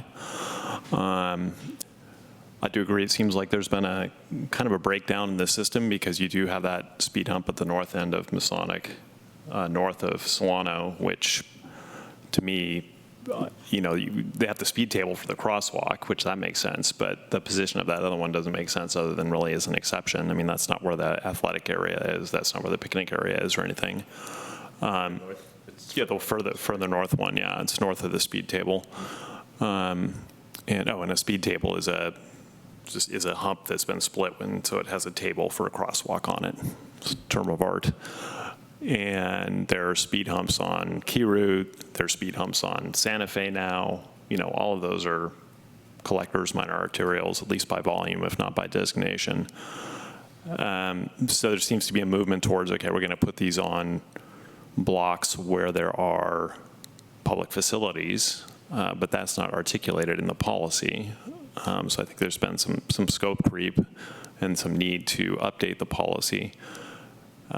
You're right, this is not a good forum for dialogue, and I apologize. That's the way these things have to go. I would love to meet with you. I'll reach out to some of you who sent me an email. I appreciate the civic organization of the block. That block was responsible for vehicles, Albany's oversized vehicle prohibition ordinance 10 years ago. There were two women who really got on that because there were a lot of people who were using Albany as a free RV parking area, that particular block. So they took care of that. And so this is, and I've been looking at this block for a long time. I've been trying to get the Parks and Recreation Commission to designate the Greenway south of Dartmouth as an actual park. Like, give it a name, make it a place. I mean, it's as big as a lot of the parks in Albany, and that would start to bring more attention to it. There was a call for traffic calming in the 2000 traffic management plan on Solano. So that plan, the approach that plan took was it went around and had meetings in each quadrant of the city, took residents' concerns in, and then put it through an engineering validation process. And the concerns that were validated were out, and the ones that were validated were in, and the ones that were in, they then recommended treatments, and Masonic was in. So it was an expression of concern, and it was validated by the engineering data, as we're seeing again. And in that plan in 2000, I believe it was called for was mid-block chokers, which are to basically narrow the street. So there's a pretty well research supported findings on motorists. And by the way, I like to call them motorists rather than cars to actually put the person in the equation rather than make it sort of a deus ex machina. So motorists choose to drive more slowly on streets that are narrow than streets that are wide.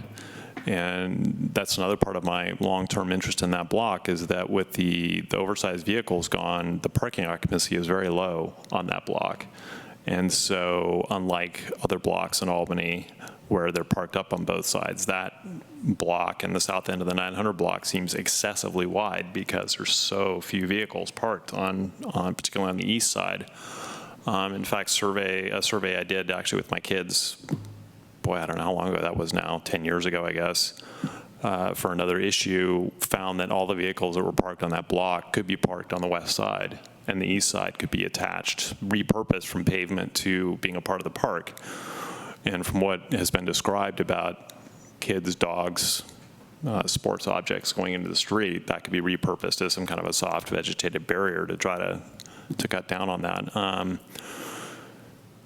So in terms of speed humps, there is that concern about diversion, and I think that's why that was in there. I mean, that's my recollection of this slow evolution, is we don't want to divert motorists from other streets. And so it wasn't that arterials wouldn't be calmed, it was that they wouldn't be calmed with the toolkit that is in the traffic calming policy, which is basically speed humps.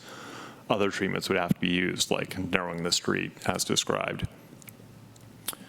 That said, we've made these exceptions in other places. I think particularly if the neighborhood can start advocating successfully to make that an official park in Albany, then that will become a public place, and that will help to support doing something there. More broadly than that, I think the policy needs to evolve. I happen to live on a block that got a speed hump that didn't meet the criteria, so that's another exception. I live in North Albany, and the neighborhood there successfully pressed the council on the fact that the plaza, the traffic from El Cerrito Plaza was so high that we needed some mitigation. And I wasn't particularly in favor of a speed hump on my block or not. And I was agnostic on it because we didn't have much traffic and I didn't think there was that much speeding. And the data showed there was not that much speeding by motorists. But nonetheless, the city council voted to install those speed humps. So it was another, going outside of the policy.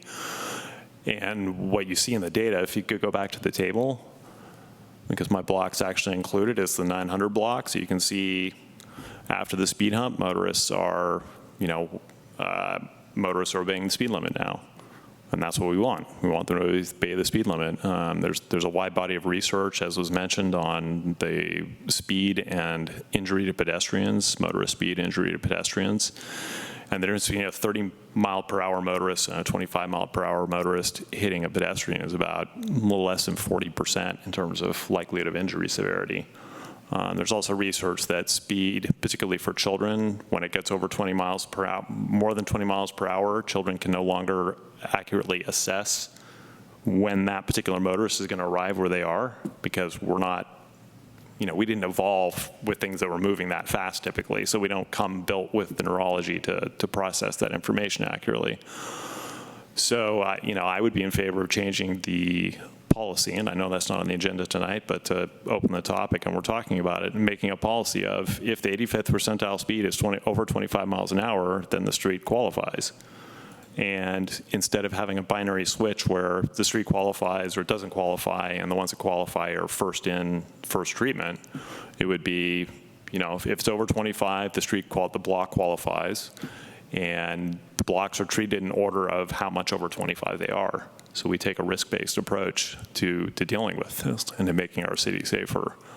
Obviously, that doesn't deal with the issue of making an exception tonight on the 1,000 block of Masonic.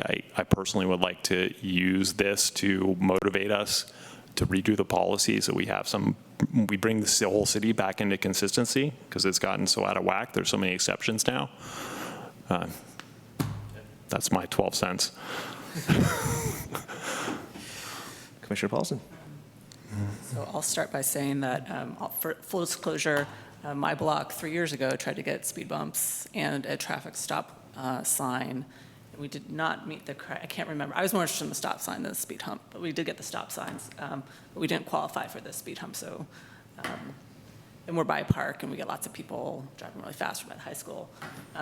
So when I looked at the criteria, if we're not sure why the 3,000, if we're not absolutely sure and why the 3,000 vehicle limit is there, I mean, maybe there's a good reason, but, and I don't know if it would make sense to have, for different classifications of roadways, different levels. I mean, I don't know, but I think that we should, if there's a reason that the 3,000 is there, let's be able to, all of us understand exactly why.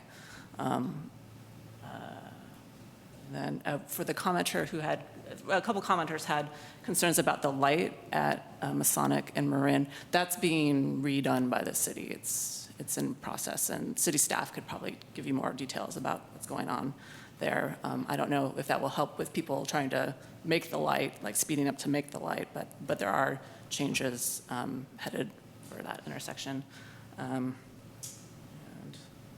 then if speed bumps aren't an option, I would like us to talk more about other ways to slow vehicles down.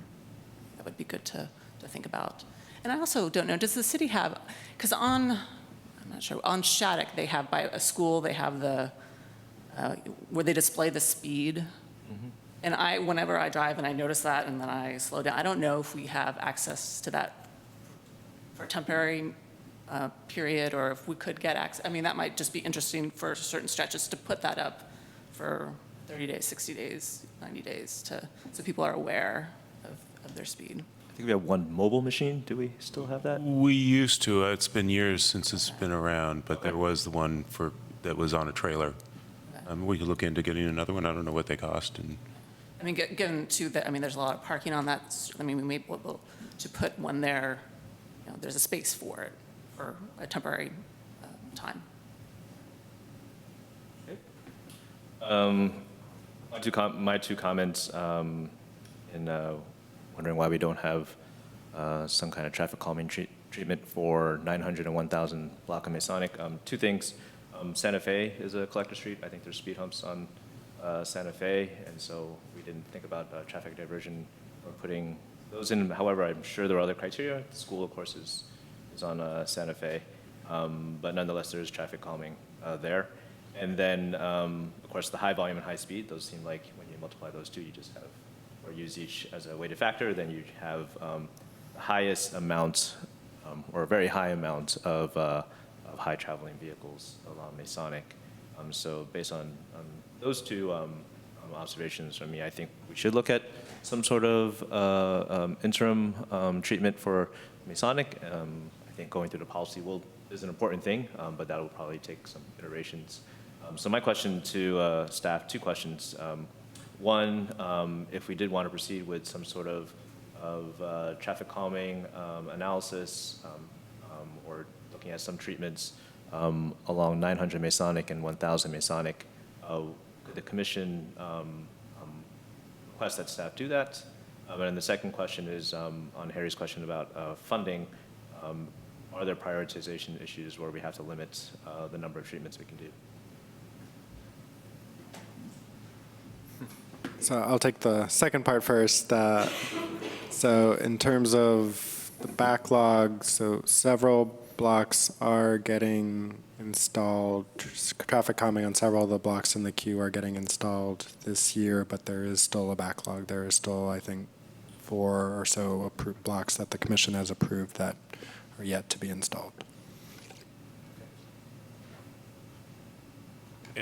And then with respect, if the commission, if you want to make a recommendation to add the 1000 block of Masonic and acknowledge that it's, you know, despite the inconsistency with the criteria, you think it warrants a traffic calming, either warrants further analysis or just warrants that it be added to the city's next project, traffic calming implementation project, we're prepared to go ahead and do that.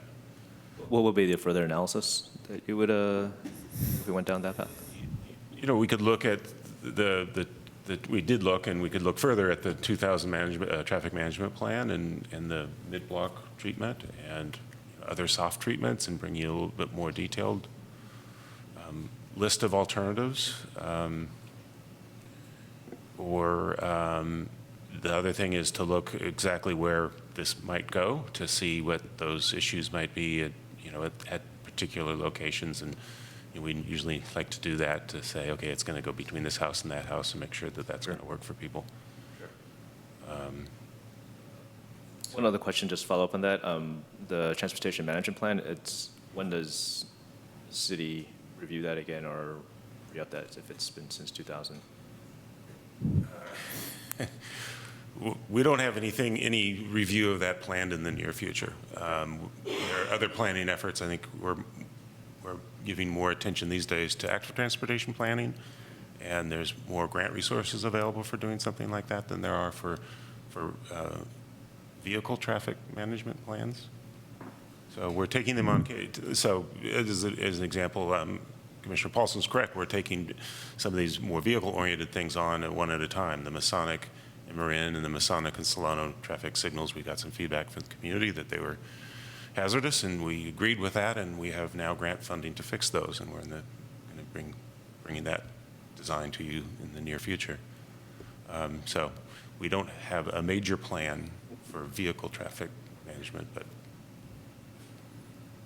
it's not that we're ignoring it, we're just not doing the overarching plan.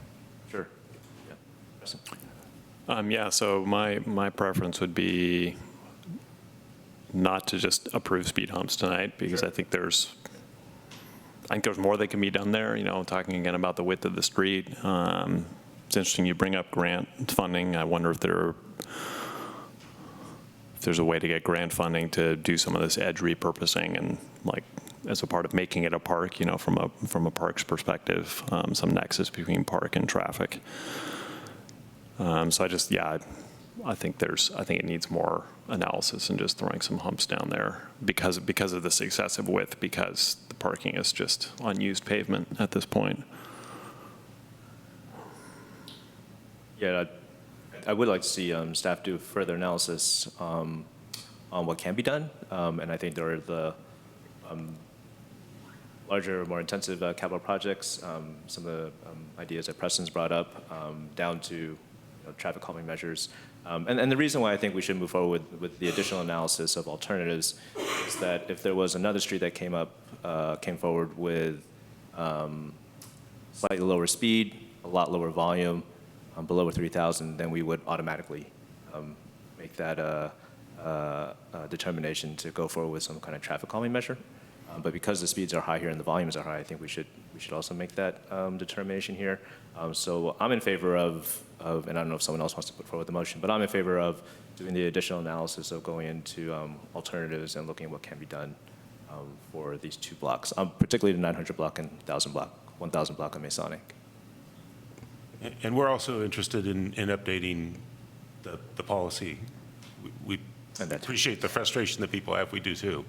It doesn't seem to help us address the issues that we hear about all the time. So we don't know what that looks like yet. The city's current policy is pretty much what many other cities in the Bay Area use, for better or worse. That doesn't justify it, but it's just that it would take a little bit of work to create a new traffic calming policy and think through what those criteria should be. Yep. That's probably a multi-meeting effort. Sure. And it would be interesting to see what the criteria that City of Berkeley used. The street seems to be different. It's narrower. Yeah, a lot narrower. Volume. A lot narrower, yeah. Wow. It's got the volume. I mean, there's nowhere they can go. They have to go that block. So it's whatever, 4,400 motorists a day. So it'll be interesting to see what Berkeley used for their criteria to put in the speed bumps there, since it's pretty relevant. Yeah, I think I'll put in a plug for sinusoidal humps again rather than parabolic, which I brought this up before with standards, but I think the constructability or the construction control on parabolic seems to be problematic. So I also find the northern bump on the 800 block of Masonic much more severe than, say, the 500 block of Cornell. And so I think how those speed humps, how a parabolic speed hump impacts a motorist is much more sensitive to, is it 2 inches, 2 1/4 inches, 2.5 inches high, because you have that discontinuity at the base and whereas the sinusoidal, my guess would be less sensitive to construction, to have to be out there, with a micrometer figuring out if the asphalt contractor got it just right. I also think the sinusoidals the pavement would wear better over time, because oftentimes what you see before and after a parabolic speed hump is alligator cracking of the pavement, because people are slamming on the brakes and they're slamming over the thing, and it's just putting a lot of stress on the pavement. And going to that, I mean, it's kind of like the speed table on Masonic, to me, is much more comfortable than the speed hump. Yeah, sure. but it still does the job, and so that kind of goes to that. I think there's better designs that will target the 25 than the parabolic. There was something else in one of the messages, and I won't be able to figure out who sent it quickly enough, but there was a mention that the oversized vehicle parking prohibition is not being adequately enforced from this particular correspondence perspective. Again, I don't know. I'm not validating or invalidating that, but I think it would be worth having a conversation with the Albany Police Department about that, between the person who made the comment, because they claim they're complaining and then it's not getting enforced, which that's not a good. On Masonic? Yeah, on Masonic, specifically on their block. They will note, contact the police department and say there's an oversized vehicle, and the enforcement is very hit and miss, which kind of invites the return of that problem if that's the case, and that's a problem for sight lines and so many different things. So thanks for bringing that forward. So I'll move that 900 and 1,000 block of Masonic be subject to further analysis with regard to how to bring down motorist speeds and pertinent benefits in terms of the greenway use that might accrue from that. You have a second? Second. All right. All those in favor? Aye. Opposed? Seeing none, we have that motion. And for the members of the public, thank you guys for coming out, first and foremost. But secondly, this is the process that we took. Even if there was high speeds and below 3,000 ADT, staff would bring that back to the commission and then say, hey, here are some recommendations. So we're taking pretty much the same steps as if we were looking at other streets. But we appreciate you guys coming out, and hopefully hear back from staff again soon.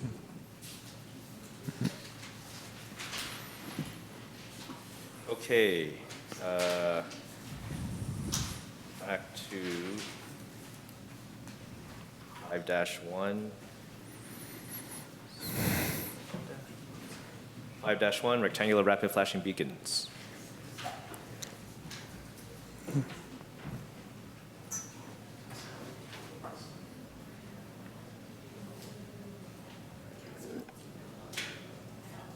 All right. Thank you, Robert. Project 25004 in the Capital Improvement Plan identifies the evaluation and potential installation of rectangular rapid flashing beacons. These beacons are used as a crosswalk enhancement at uncontrolled marked crosswalks, meaning at crosswalks where no signal or stop signs control vehicle behavior. In studies, these have been shown to greatly improve driver compliance with yielding to pedestrians in the crosswalk. There have been evolving regulations around the use of these beacons, with an interim federal approval issued, its subsequent withdrawal in 2017 due to patent issues, and a later new interim approval issued in 2018 once the patent was abandoned. The CIP identifies 3 locations for evaluation: the entrance to Pierce Street Park, Marin and Cornell intersection, and Marin and Talbot. Subsequent to that, a Safe Routes to Schools program site assessment, or independent of that, a Safe Routes to Schools program site assessment conducted for Cornell Elementary School identified 3 locations. 2 of these matched what is in the CIP, and a 3rd location was identified at Solano and Talbot.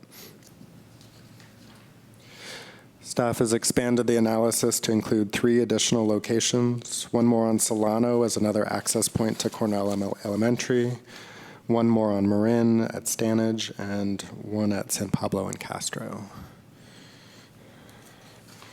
So considerations that staff is recommending in terms of thinking about prioritization of the beacon installation, looking at pedestrian traffic, vehicle speeds and volumes, collision history, pedestrian visibility and exposure, and distance from signalized crossings, and then other factors.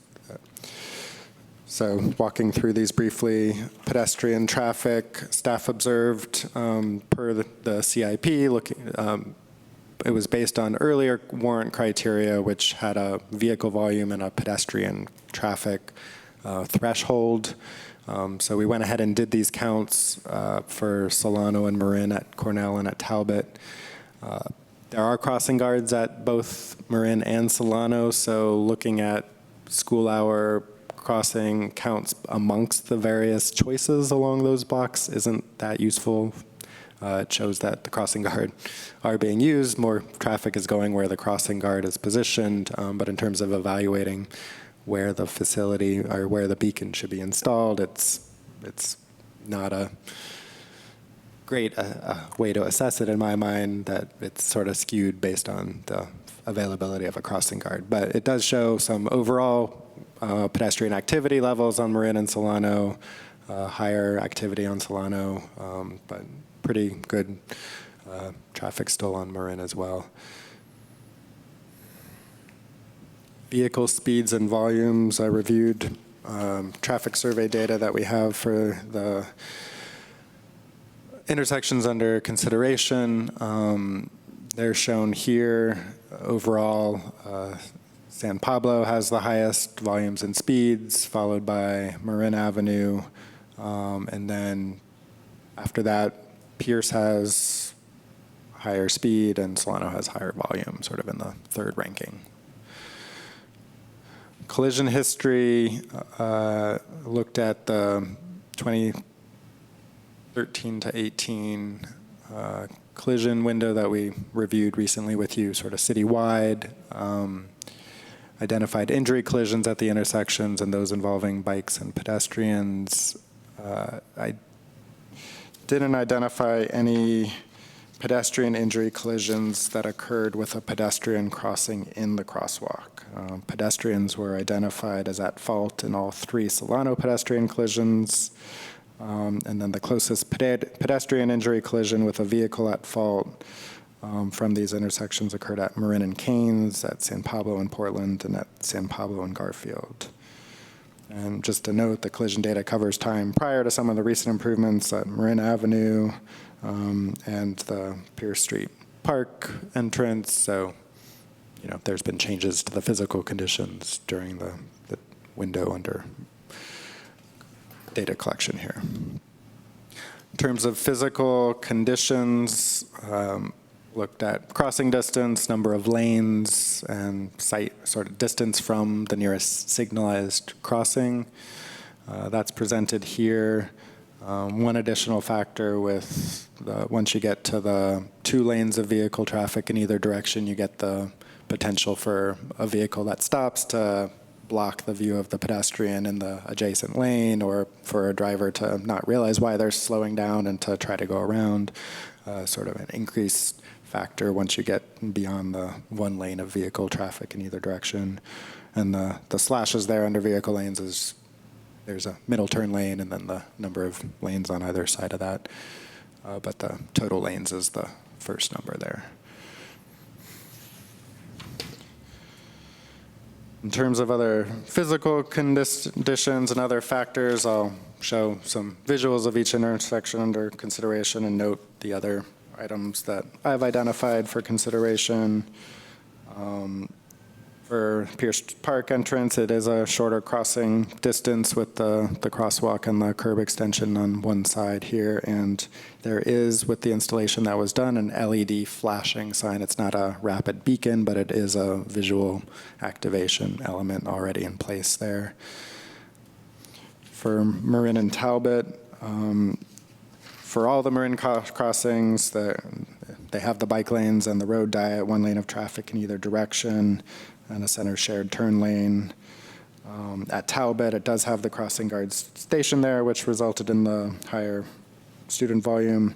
It does not have the curb extensions that were done further to the west in the recent project. It is a bike route at Talbot crossing Marin here. And then another note, just along with Cornell, it's the direct access to Cornell Elementary. And the other potential factor for consideration, it could be part of an evenly spaced pairing with Beacon at Marin and Stanage, so that you would have a facility every 2 blocks between the signalized intersection and these beacons. At Marin and Cornell, it has the new curb extensions. It is the center point between the 2 signals, so if you were thinking about one facility on Marin, this would be the center point. And along with Talbot, it's direct access to Cornell Elementary. At Marin and Stanage at this point has 2 lanes of traffic in the eastbound direction. As noted in public correspondence, that their driver merging behavior is another potential element of driver distraction at this intersection, as cars are looking over their shoulder and trying to merge. They're not necessarily looking at someone entering the crosswalk. This, as I mentioned, would be a potential evenly spaced pairing with Talbot if in a 2 signals on Marin alternative. At Solano and Talbot, Solano has the higher pedestrian volumes more generally and greater street activity. It has added element of angled parking and more drivers looking for parking. It does have the curb extensions and the narrowest crossing distance with good visibility. At Talbot, it's nearest to the YMCA after-school facility, and it's also, again, on the Talbot bicycle route.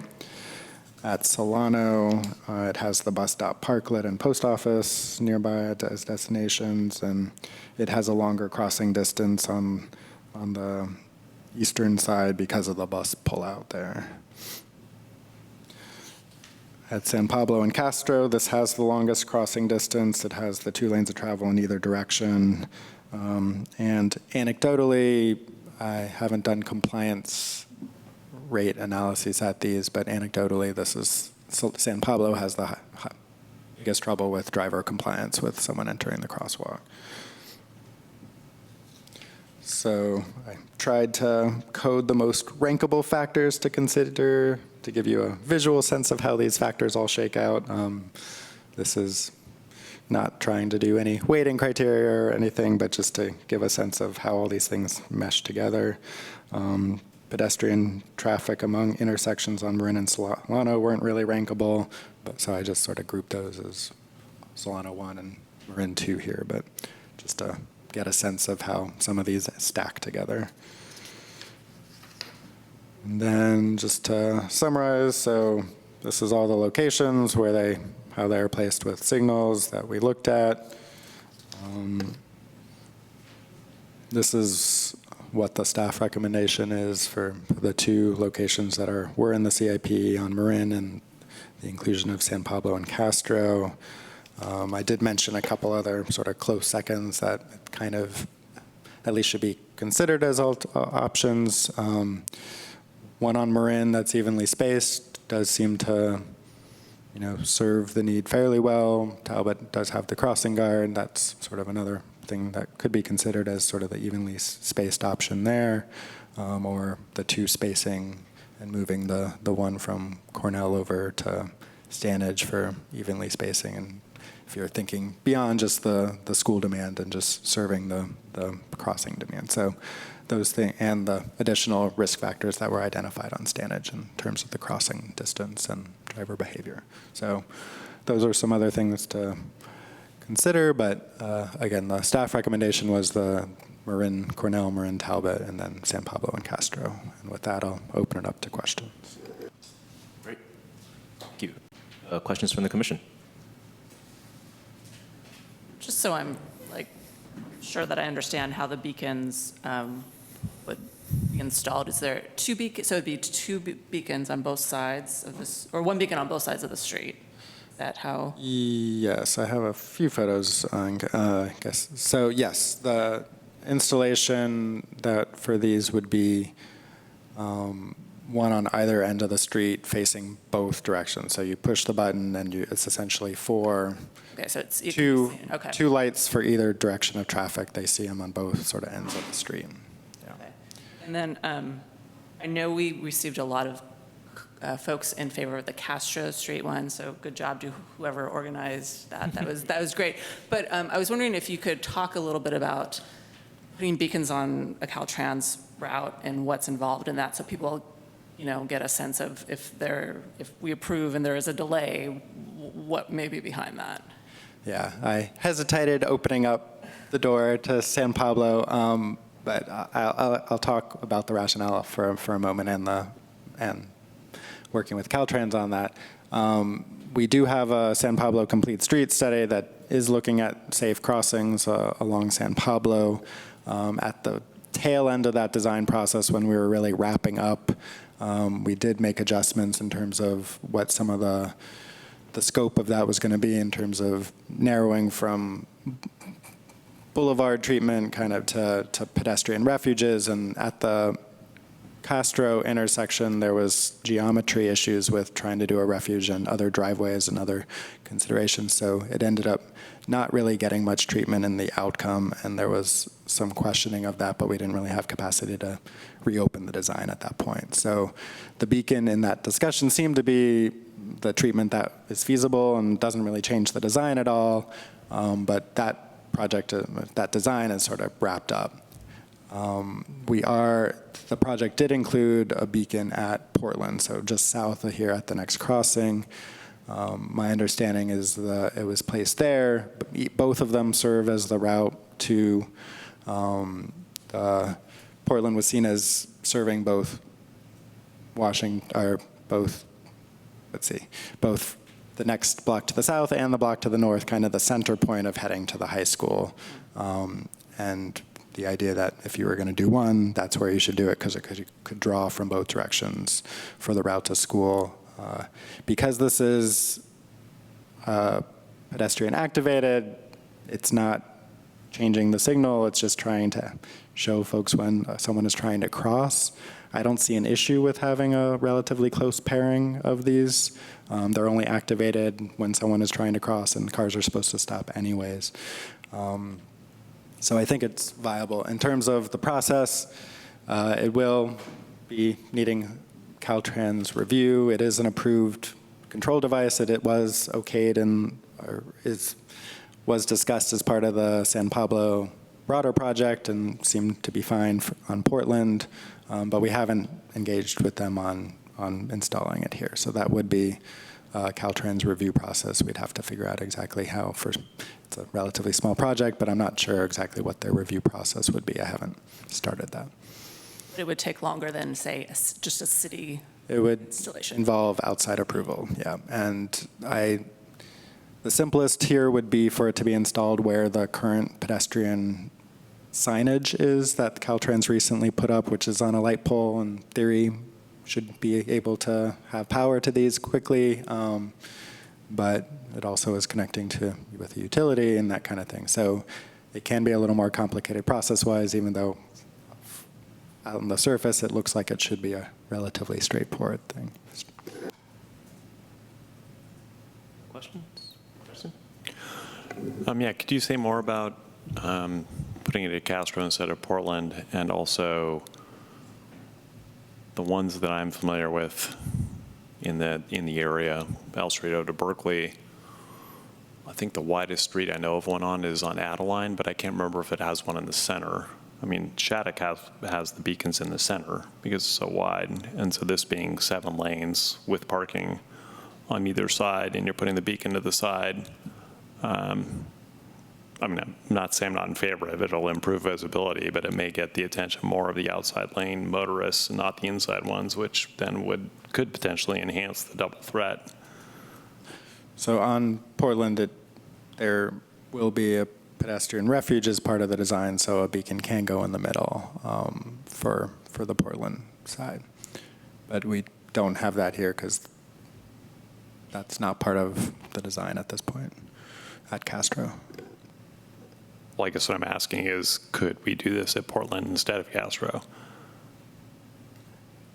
Yes, as part of installing, well, we couldn't do it in the middle until we fund the construction of the refuge island in the middle. Right, and given the bus rapid transit, I don't know if that's ever coming.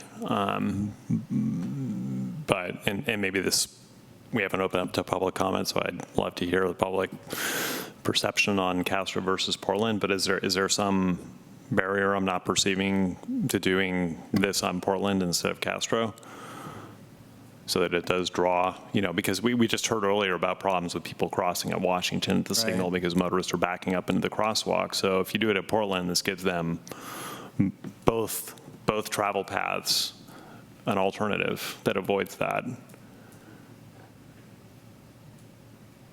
So I just would have to clarify whether you're talking about doing it just on either end or once we are funding installation of. I'm sorry, just on either end. Okay. Yeah, because the median, I mean, that whole So plan it is would up in be arms now. Within the design that's already in place for Portland, put them at the ends, and then when we can fund the bigger project, it could be installed in the middle. That seems viable to me. Okay, so it's kind of, they're equal in that regard. I mean, if you just take the ends, there's no reason, technical reason. It was more that we have a design for Portland, but we can't do that design now, and so that's why Portland wasn't put forward as an alternative at this point. Am I understanding that kind of correctly? There's not something else going on. I don't want to miss something. Right, it was that intersection was addressed in the design process. This one was kind of left hanging, so this was an opportunity to try to address that. Okay, all right, thanks. You'll probably make some observations of how people are using those crossings. I guess that people on Castro don't want to go backwards to go to the middle school. Yeah, so it depends upon whether most of the, well, we're getting into deliberation, sorry. Well, that's yeah. Sure. Any other questions, Preston? No, thanks. My few questions, let's see. In your report, it didn't ultimately state why you recommended no treatments for the intersections along Solano. I assume that's due to the shorter crossing and slower speed of vehicles.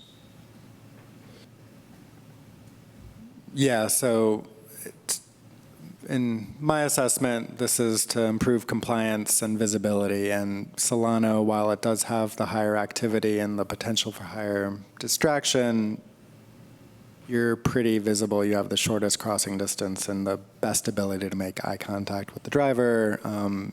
That's the main factor why I think it sort of fell into the next tier. Okay. And then it looks like FHWA doesn't have any type of ruling or regulation on this type of treatment. Is there evidence that this improves compliance? There is evidence that it improves driver compliance. The studies that were in place before the interim approval as a authorized device have pretty substantial compliance rate increases associated with them. Okay.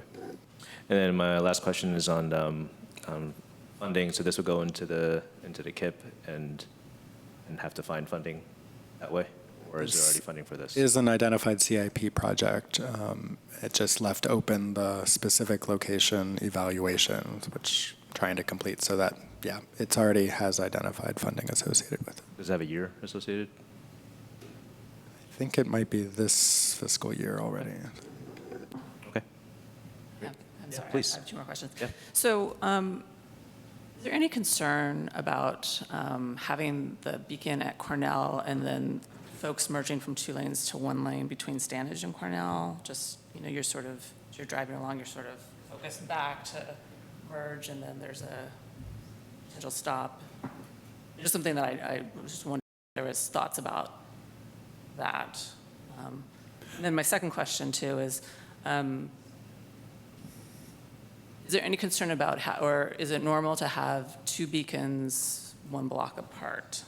That seems, I'm just curious, it's not that I'm opposed to it, I'm just like, that seems like a lot of beacons in one, I mean, the block's not that long, so.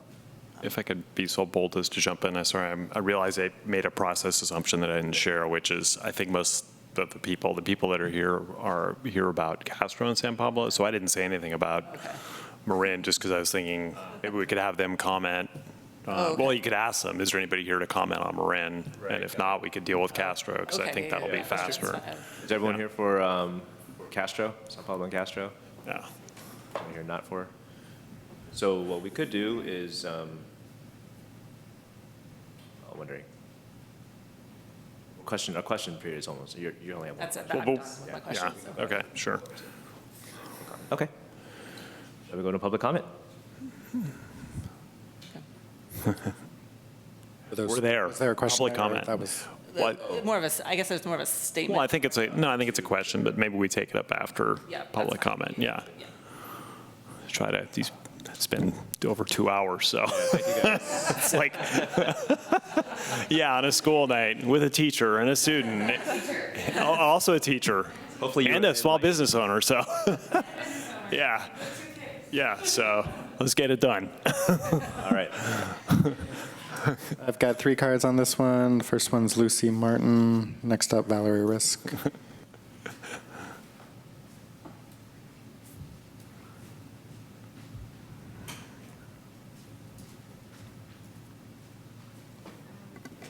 Hi, I'm Lucy. I'm a freshman at Albany High School, and we live in like the 600 block of Adams Street, so we're super close to the Castro crossing, and we've been crossing there since like I was in preschool, but up until like 4th or 5th grade, we weren't allowed to cross there alone because it's kind of weird. But I walk there to and from school now with a friend, and she only crosses at Castro when I'm there because she doesn't like to cross there alone. It's pretty tough. You have to get the cars to like stop for you, and a lot of times one car stops and then the next one doesn't want to, and you have to like kind of like a running back and forth situation. It's not great. Yeah. Thanks.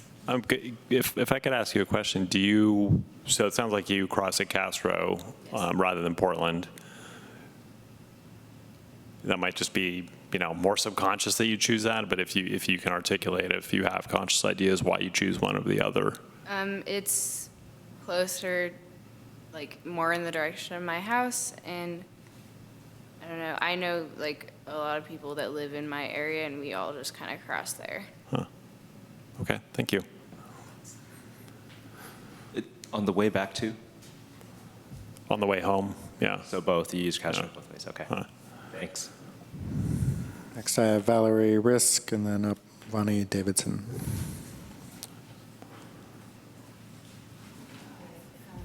Hi, I'm Valerie Risk, and we've been living on the 600 block of Adams. I'm Lucy's mom, and we've been living there for 14 years. And so I've been crossing at Castro and at Portland with, the stroller for years, and then, to go to Memorial Park, and then to take the kids.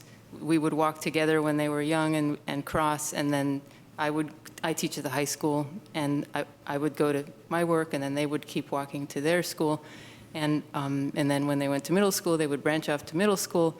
And now they're both in high school, and they cross on their own. But, for 14 years, I've worried about this crossing. It's, you see, I don't know what time of day they did the 2-hour study, but you see a lot of kids, if it's when they're going to school or coming home from school, you see a lot of kids crossing there.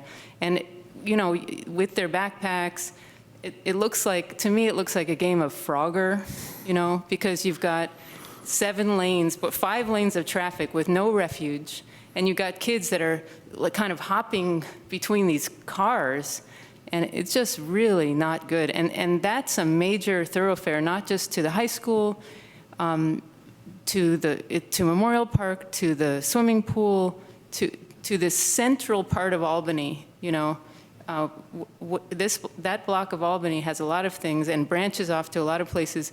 And anyone who lives on the 600 block of Adams, Madison, or Jackson, or the 500 or the 700 that's adjacent on the other side of Castro, south, the block south, anyone who lives on those blocks will funnel towards that crossing because it's the shortest, like someone was saying earlier, the shortest path, the shortest distance to where people want to go, which is that central part. So let's see if there's anything else I want to say. Well, I think that anything you can do now is better than nothing, And if putting up some flashing beacons, just make sure that cars can see them, because if there's something parked there, maybe that will obscure the beacon, you know? But it's better than what we have now, which is just not acceptable. I mean, yeah, it's a real problem for kids, I think. And I have, you know, I've heard neighbors who, anecdotally, you know, my daughter's friend almost got hit by a car and crossing there, et cetera. So, yeah. Anyways, thanks. Great, thank you. If I could ask the same question, Portland versus Castro, and maybe I'll add something to this, which is, if it was placed at Portland, would you start using Portland? I mean, there's always this question of we look at what people do now and then we build to that. It's like, well, what you build can change behavior as well. So here's the thing: is if you're walking from the 600 block or whatever that other block is, the easiest crossing walking is at Castro, because if you go to Portland, you're actually going further than you have to go. It's the other side of the street from where, you see what I mean? The crosswalk is on the south side of that intersection, the painted crosswalk. The crosswalk is on the south side of I see, okay. Portland, so you're going out of your way. So I think kids would tend to, that's why kids tend to cross at Castro. When I'm on my bike, I feel safer going a little further to Portland and crossing at Portland on my bike, but I could see how if you're walking, you just want to take the shortest path. So, okay, thank you. That's very helpful. Yeah, okay. Okay. Thank you. Frogger was a popular video game in the 80s, just to clarify for the audience. So it's like my walk every day. I walk down Marin, and I go to Cornell to teach, and I walk down Talbot, and those ones seem very safe. And I walk on Solano, and those seem great. We are very concerned right now about the Castro crosswalk. And what I'll say is, basically, I think that at this point, we need to consider either we take the crosswalk out, we don't let people cross there. We go that extreme, or we go extreme the other way and we push with Caltrans. I have literally stood in the middle of the intersection and flagged cars to stop and had people give me the finger, honk their horns, because we're trying to cross with kids, cross with elderly people, cross with people from the Center for the Blind, even though they try to avoid it. There's a bus stop right there. I know that was addressed. Take into consideration also that you have Taco Bell, where just last week at 10 p.m., there was a almost fatal accident of someone zipping out of the Taco Bell drive-thru, hitting a cyclist, which ricocheted the car door back into a pedestrian getting into their car. Someone almost died, and Taco Bell's biggest concern was that we move something in our driveway so that their cars could get out and they could keep their drive-thru open. Those cars are racing out into the crosswalk where all of these people are crossing. They don't care if there's a flashing beacon. So this is an intersection where something much more extreme has to be done. A couple of months ago, there was a car that stopped kind of abruptly because they saw the car in the lane next to them stop, and they slammed on their brakes and they screeched. And a Vespa scooter rider had to stop really abruptly, and he went over the front of his scooter, hit his collarbone on the back of the car in front of him. We administered help in the middle of the street until the paramedics arrived. In the meantime, we were trying to divert some traffic so they would go around, and it was so intense. I have never been more scared than standing there doing that. It is, if we're gonna let people cross there, this is like, we've got to go beyond these. They're great. I love the idea, little flashers. No one can see them. The street light flashes on and off all night. There's no street light really on the other side, so it's pitch black at night. No one can see. And kids want to cross there, and people want to cross there because the east side of the street is far more friendly. We've got businesses that front onto the sidewalk that aren't auto shops. The sun shines on that side of the street in the morning more, and in the afternoon it's lovely. Taco Bell is there. So yes, that is a draw and a problem. You've also got the Castro drivers coming down and trying to turn right and left, so they're accelerating in and out. You've got turn lanes going. You've got the traffic from people pulling in all the driveways. It's insanely dangerous. So I can put up a recording, and we are going to put a camera in if you guys want footage of that pretty soon. I would say that we see at least 5 close calls every day, at least. And there have been, in the time that we've been open there, I think at least 4 accidents there. And then your data shows that there's been 1 pedestrian injuries at both the other ones. So I think that this needs to be very seriously. Both the other ones meaning? Garfield and Yeah, Portland okay, have both had a right. pedestrian accident. Yep. We're just lucky so far. We're just lucky. And it's a crosswalk, it's on the south or north side of the intersection with Castro? Ours is on the south side of Castro, Okay. which means that anyone going to the bus stop from our side of the street has to do a double crossing, Okay. making that another dangerous intersection for people to cross right there. Yeah. So, yeah, and I mean, I know Justin's worked really well with us to even get this on your docket and make this happen. I know we have to work with Caltrans further, but like, I'm just gonna urge you guys, out of all the intersections in Albany for pedestrian safety, that's number one. Then we can talk about the Marin intersection at Ramona later with the 2 car accidents in 3 days. So, do you guys have any All right. questions? No, thank you very thanks. much. We do need a motion to continue time. I think we can finish before 10, but maybe someone wants to continue to 10. I have a motion to continue till 10 o'clock. I second. All right, all those in favor? Aye. Opposed, none? All right. All right, back to the commission for comments. Want to begin? Yes, I'm trying to think. So the crosswalk, it's on the south side, so it's on the side that has the left turning drivers into Castro? Oh, so it's, the crosswalk's on the north or the south side? I'm sorry. On the south side. It's on the south, okay. Castro's coming from the west, the right turn. Yeah, okay. Oh, sorry. It's But so does that, so I'm, sorry, my mind is melting, I guess. So does that mean that it crosses the lane where people would be turning left into Castro if it's on the south side? You would turn left across the crosswalk to go up Castro. Yeah, right. Yeah. And so it's interesting because it seems like one less factor if the crosswalk was on the other side, you wouldn't have so many left turning motorists. That one has a driveway right there. Yeah, okay. That was definitely addressed in the original plans. And you can't move the crosswalk at Portland for the kind of the same reason. So it's on the side. The one on Portland is on the side that doesn't have the left turning motorist because it's also on the south side. I know some of the crosswalks were proposed to move as part of the design. I don't remember if Portland. I think it was Brighton was the one that was proposed to move, but Portland is there because there's no left turning motorists there. Well, I mean, there's probably some going to the motor vehicle shops, but I don't. Yeah. Okay. Okay. So that's why you wouldn't want to move the crosswalk there to the school side and the park side, if you will. Well, so it's seeming like the Castro crosswalk where it is the spot. I mean, it is halfway between 2 signals.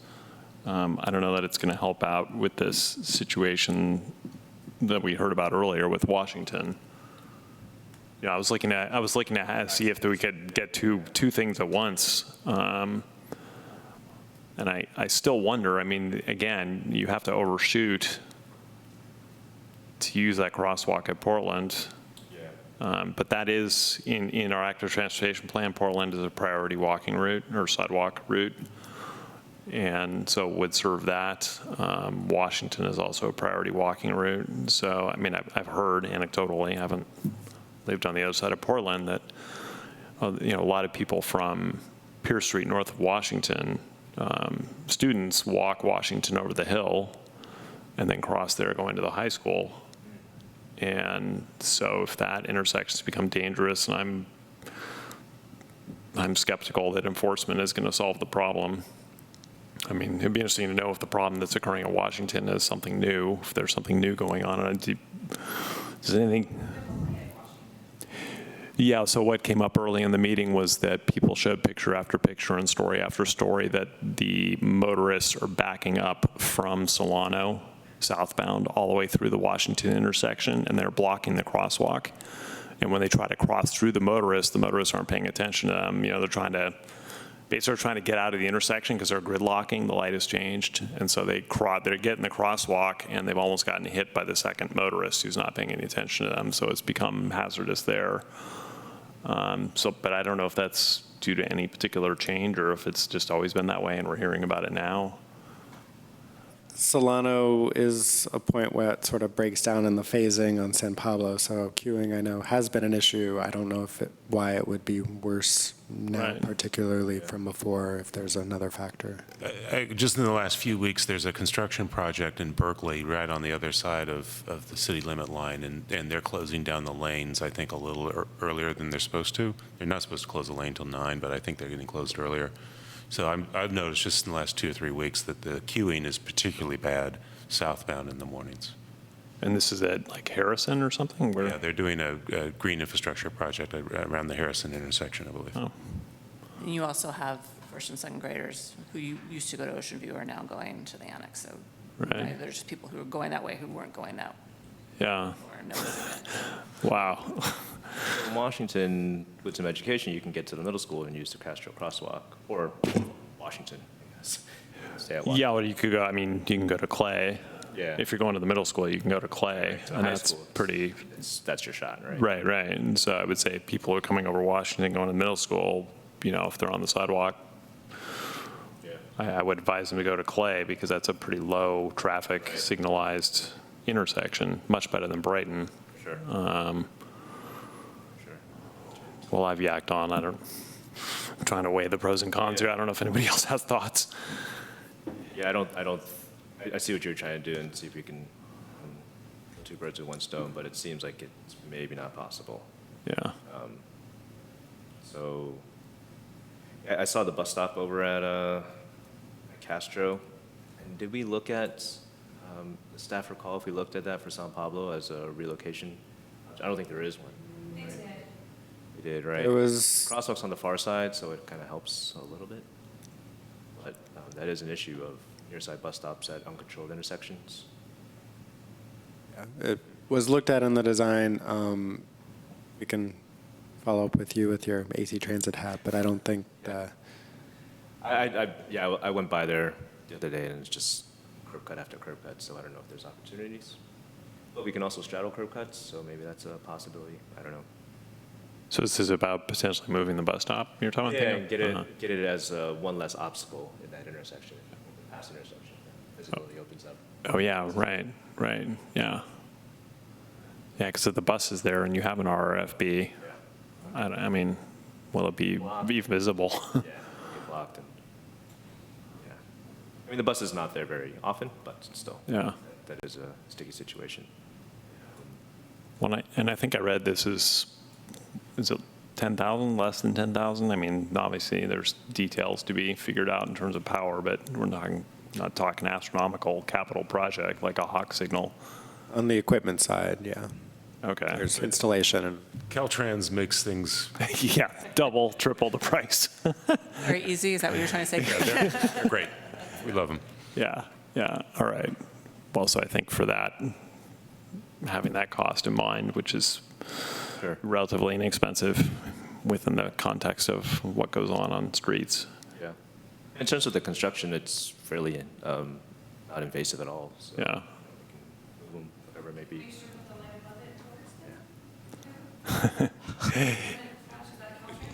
So we're not catching anything you're saying on the recording. Yeah, if you do want to speak, I'm sorry about that.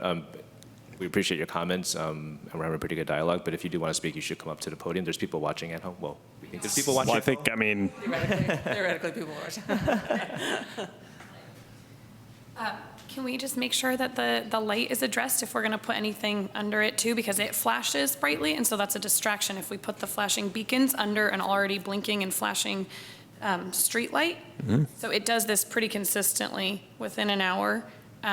And then I just don't think that anyone will pay attention to looking underneath it, especially at night. Okay. Yeah. Thank you. so I think that's maybe direction to staff to, because I think the county maintains those or something. I mean, so the county needs to be contacted to get on that.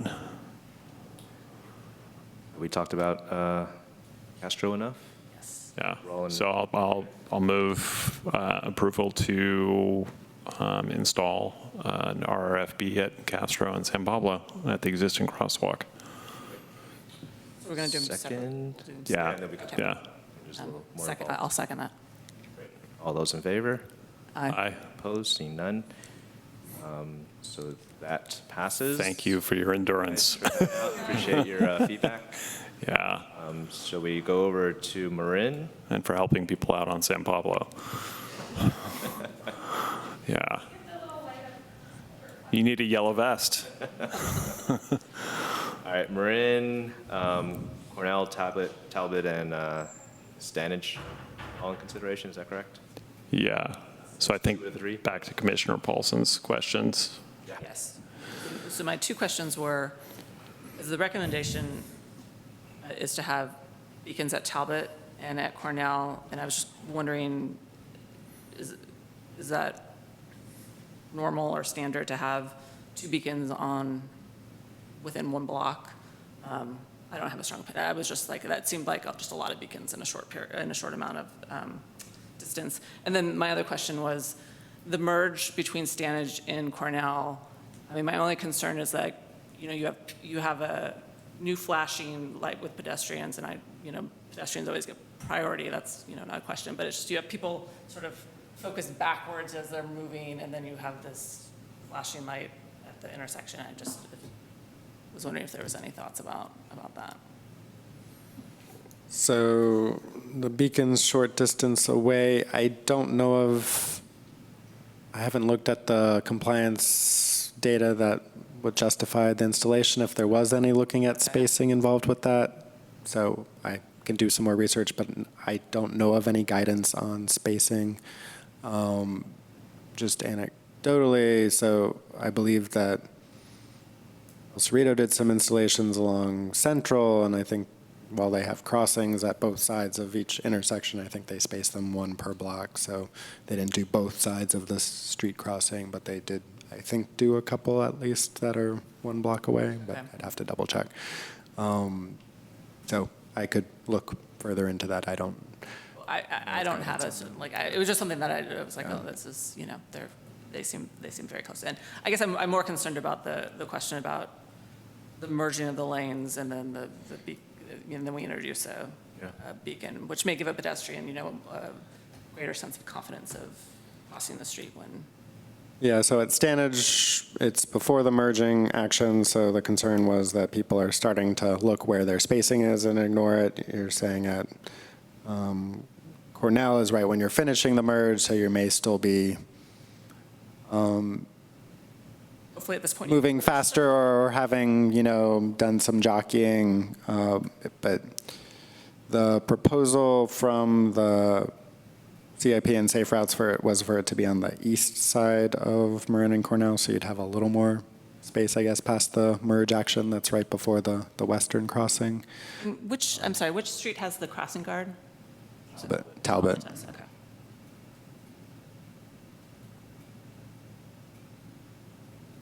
And my observation is that I think when you're merging, also you don't want to slow down, right? Unless you really have to, you're going to try to merge and keep pace with traffic. So I jump into deliberation. Are you done with the questions, or? I am done with these. Okay. So I'm inclined to only Talbot and Marin for a variety of reasons. One, I think having 2 of these on either end of the block on what is already a very short block is just going to be a lot of visual noise and maybe lead to lowering compliance slightly. Talbot is in our active transportation plan, the designated priority sidewalk route. It already has the focus of activity. I think focusing activity on 1 crossing, their safety in numbers has been demonstrated in the literature. In other words, the more people that use a facility, the safer it is for each individual person. You might have more accidents overall, but the risk per person goes down. So encouraging, and we even had a letter that said, from somebody who was saying, please consider putting one in at Stanage, but wherever you put one in, we'll use it and we'll be happy for it, indicating a willingness to travel to wherever it's installed. I've spoken to crossing guards at various times there, and they say it's just, even with them there, they say it's incredibly nuts, motorists blasting by them, holding their stop sign out. So I think it actually,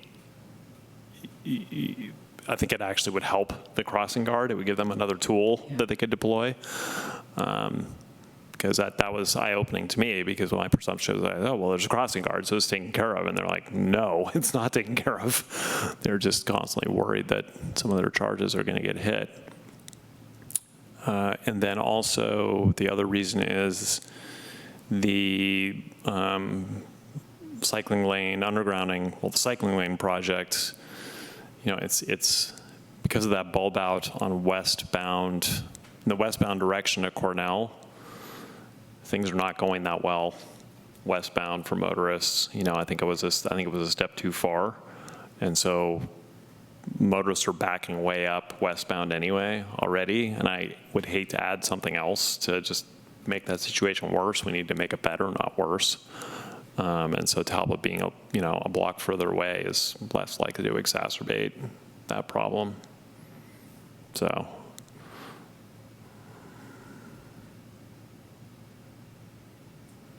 Yeah.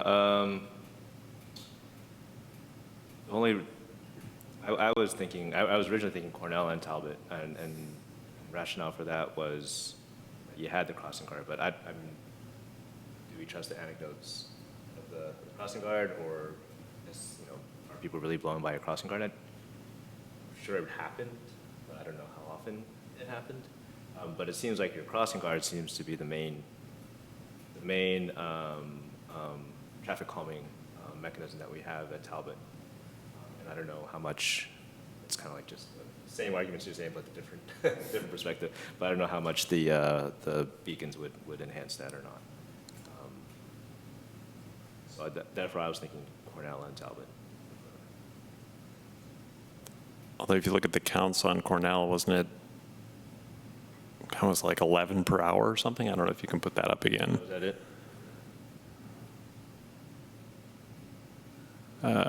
Cornell 2-hour count, so less than 11 per hour, like 8 per hour on the west side, and then I guess 10 per hour. So if you put them together, you get like under 20 per hour. So people are already going to Talbot then? Yeah. Now, as he said, the crossing guard is there, so we don't know what the counts are when the crossing guard isn't there, which is kind of part of what you'd want to know if you were deciding which place to put it. Right. But on the other hand, if you, again, one of my arguments is if you have one, you're going to drive more volume to that one, and that's going to make that one that much safer for everybody than having two. And maybe better compliance that way. Yeah. I guess in the future, we could always revisit if it needed to be revisited. Yeah. Very cheap. Like, yes, yeah, very I don't know. affordable. Yeah. Okay. All right. Ready for a motion? Sure. I'll move that we approve a RRFB at Talbot and Marin. I'll second that. All right. All those in favor? Aye. Opposed? Seeing none. It passes. Great. On to 5.5-3, Caltrans Sustainable Transportation Planning Grant Program.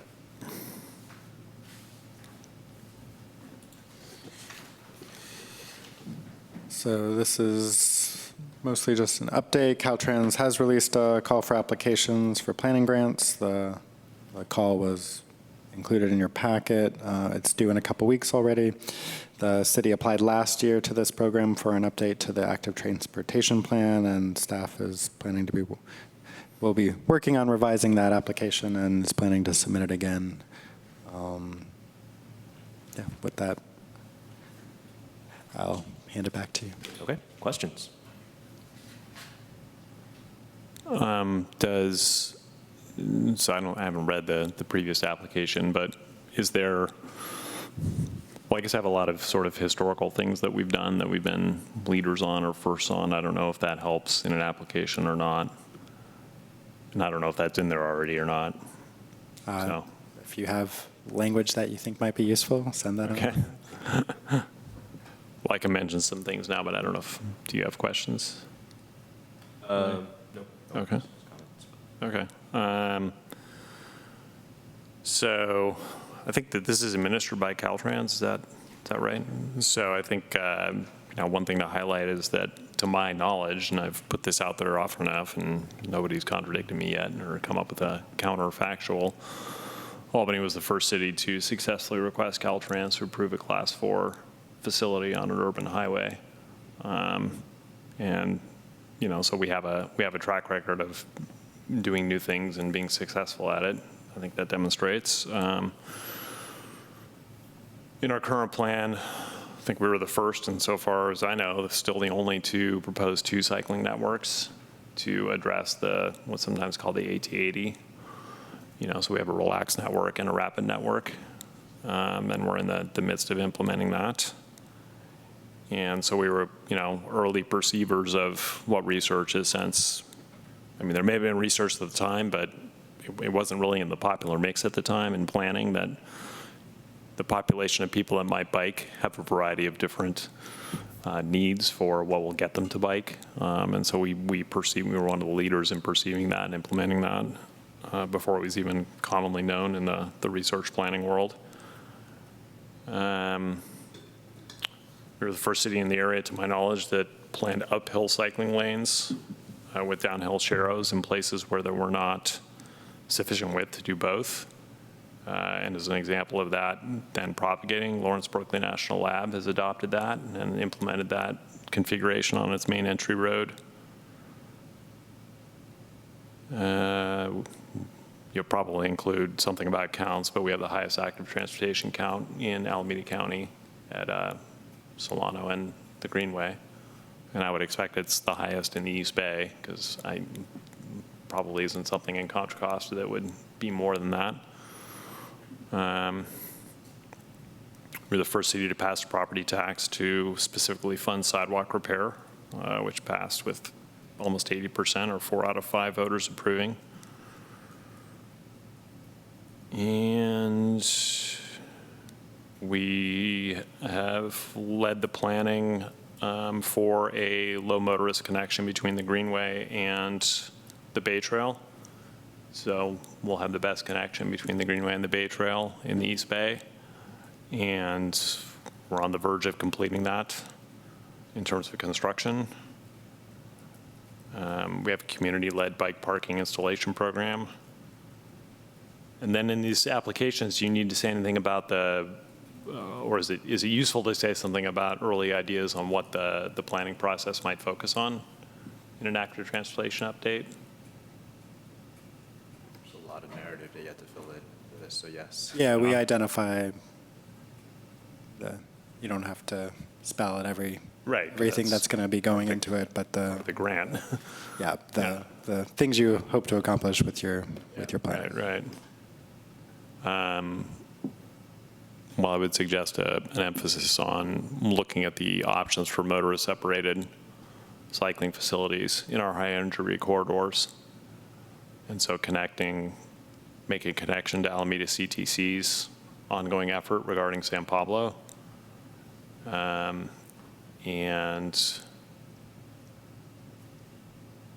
also this idea comes to mind of more efficiently utilizing city property in the city-owned right-of-way, and that there is sufficient property along some streets to consider doing more motorist-separated cycling facilities.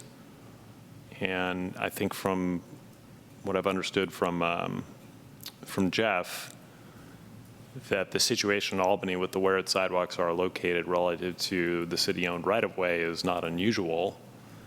And so that would be something that would then be a potentially unique aspect of what we would be planning to look at, is utilizing that city-owned right-of-way in a different way than has been the case. And that could provide a model for other cities.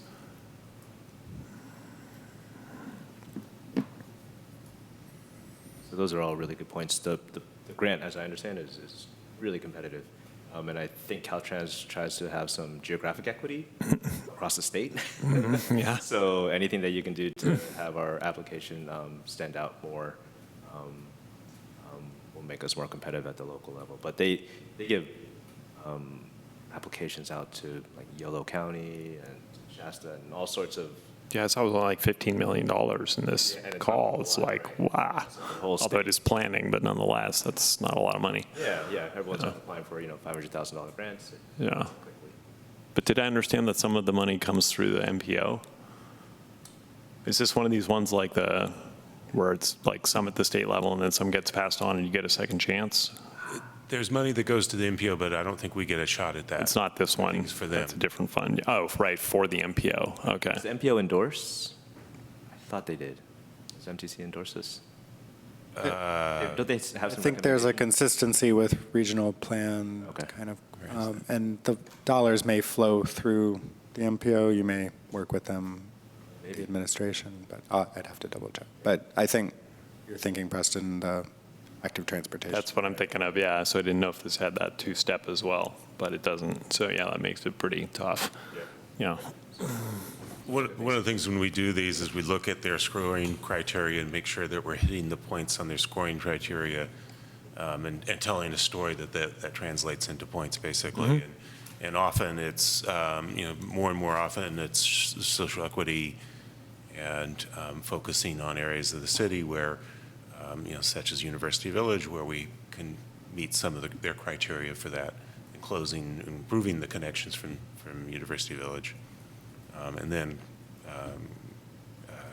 climate change and greenhouse gas criteria always show up as well. So we'll try to take some of these suggestions and mold them into helping them score us as high as we'd like them to. Yeah, well, that's why I think highlighting an effort to look at expanding the motorist separated network, because that's, there's clear consensus in research that that's how you increase mode share for active transportation, is you provide people a way to get around without being next to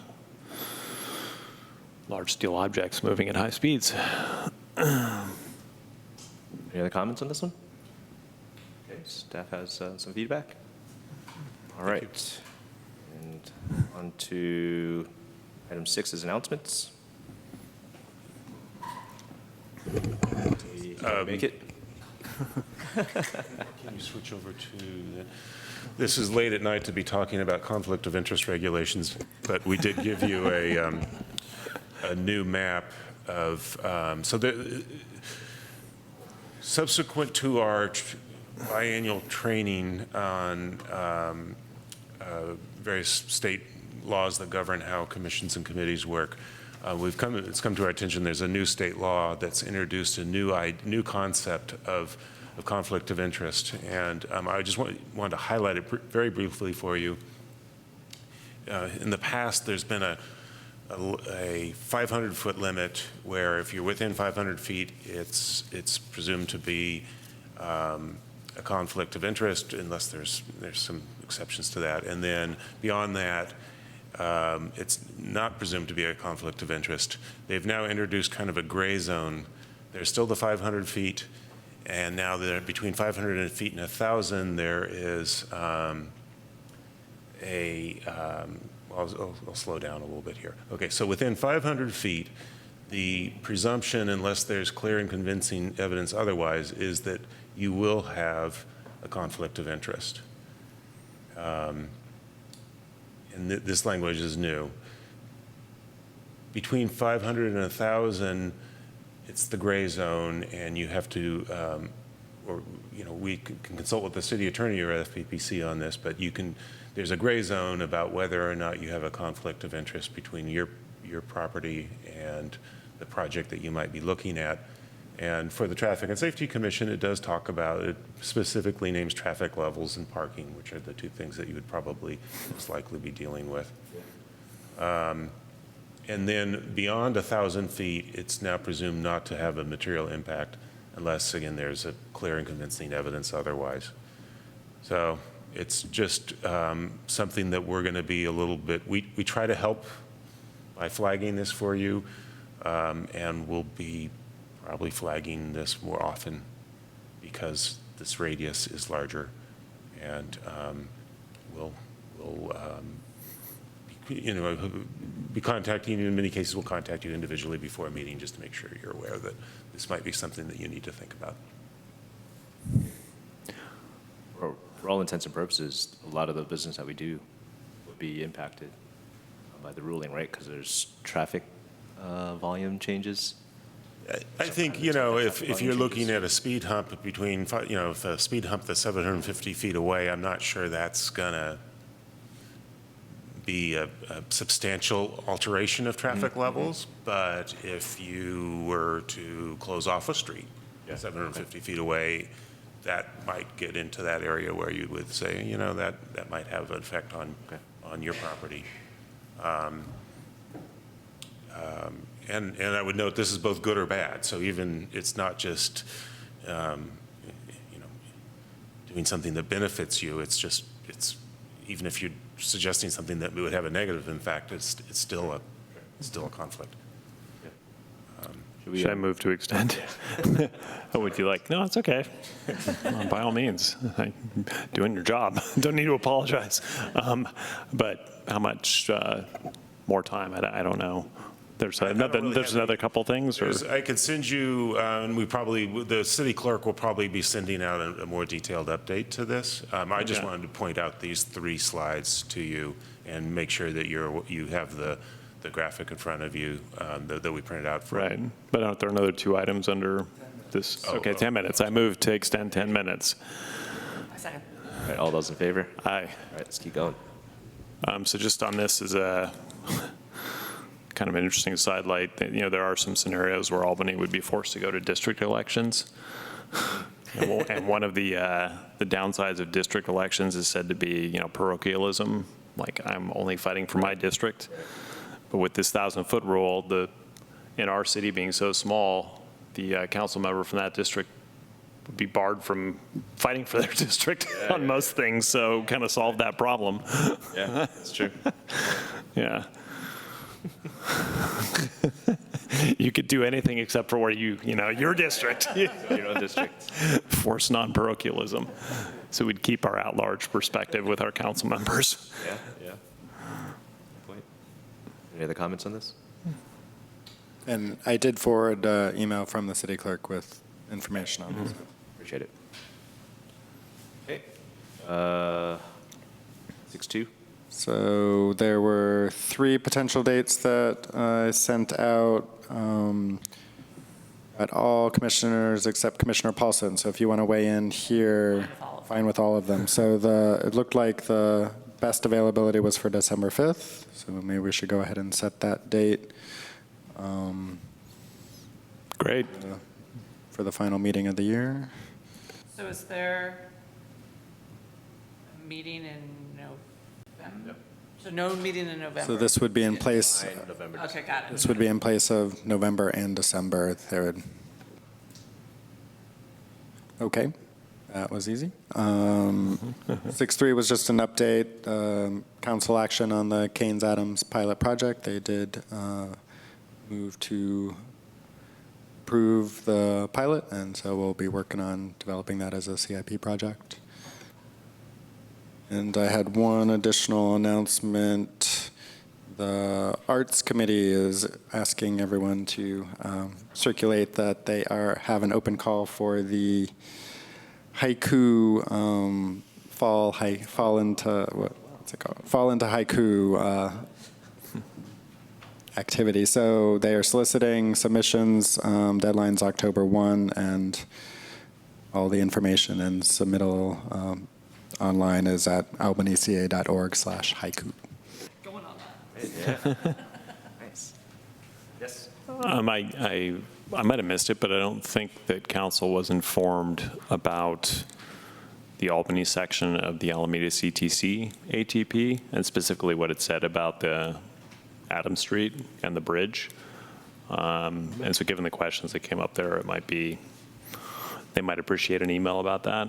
I mean, they already voted, but there was some question about, is the regional agency even interested in this anymore?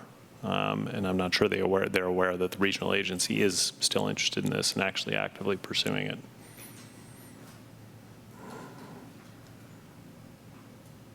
That's good. Any other, I guess we're on to announcement, or no, to future items. Or is that announcement? Anything else on announcements, Justin? That's all I have. Okay, future agenda items? Future agenda items that I have coming up in the queue: North Albany traffic calming, bollards on Solano has been requested, Albany sidewalk program update, and I do plan to bring soon ATP remaining segments item in terms of what we installed this year and what is still outstanding and moving those other pieces. And then, yeah, I think that's all I've got. From the public comment, there were 3 or 4 speakers on Washington and San Pablo. I don't know if you want to do any investigation there about the queue, or if we need to reach out to them about what plans we have for that, or if that becomes an item. I don't know if it will become an item or not. Well, we can check with Berkeley if it is being exacerbated by a construction project, maybe, and the timing of that. In terms of taking a look at the intersection itself, yeah, we can reach out with information on what's being planned for the intersection. The issue that's identified is primarily compliance when not entering the intersection until you leave. Police department's aware of that and been out there. We can check with Caltrans and see if they could do striping to make it more visible. They've striped the non-signalized intersections, but they didn't do new striping on the signalized intersections. But, you know, if people enter the intersection when the light's changing, they're sort of stuck there, and they shouldn't be doing that. Whether crosswalk visibility is really the issue versus folks getting impatient. Yeah, I don't think there's any limit line there. Or if there is a limit line, there's no crosswalk. So it's like not as clearly obvious to a motorist, oh, this is the limit. So yeah, obviously we're getting into talking about it, but it seems like there might be some. Yeah, maybe if staff could do some investigation into it, and then if there is an item where they bring it back to the commission that we should chime in on, that'd be great. The other one was Cornell and Brighton, but I think that's looks like an enforcement issue. I was parked and blocking the stop sign. That was about red curb, I believe, was what she was asking. We do plan to bring the North Albany traffic calming back to you, which part of that project was red curb treatment, so I think that would be covered in that. Sounds good. And then I guess I don't have our work plan off the top of my head, or this body's work plan, but you might want to check against that because the year will go fast. Yeah. In terms of are we hitting the things that we're supposed to be hitting? Sure. That's a good point. Because I think we only have, just like another 8 meetings or something. Yeah, you're right. Before. Maybe I can do that with you, Justin. Yeah. I mean, I guess that work plan technically goes, when did it technically start? June of this year, and it technically goes through June of 2020? July to June. Okay. So, but on the other hand, it's going to be 3 new council members as of December, so they might have different direction. Yeah. Okay. Look at that. Good. Thanks for the reminder on that one. Sure. Okay. And item 8 is next meeting, October 24th at 7 p.m. Good. Now we are adjourned. Thank you, guys. Very good. Thank you.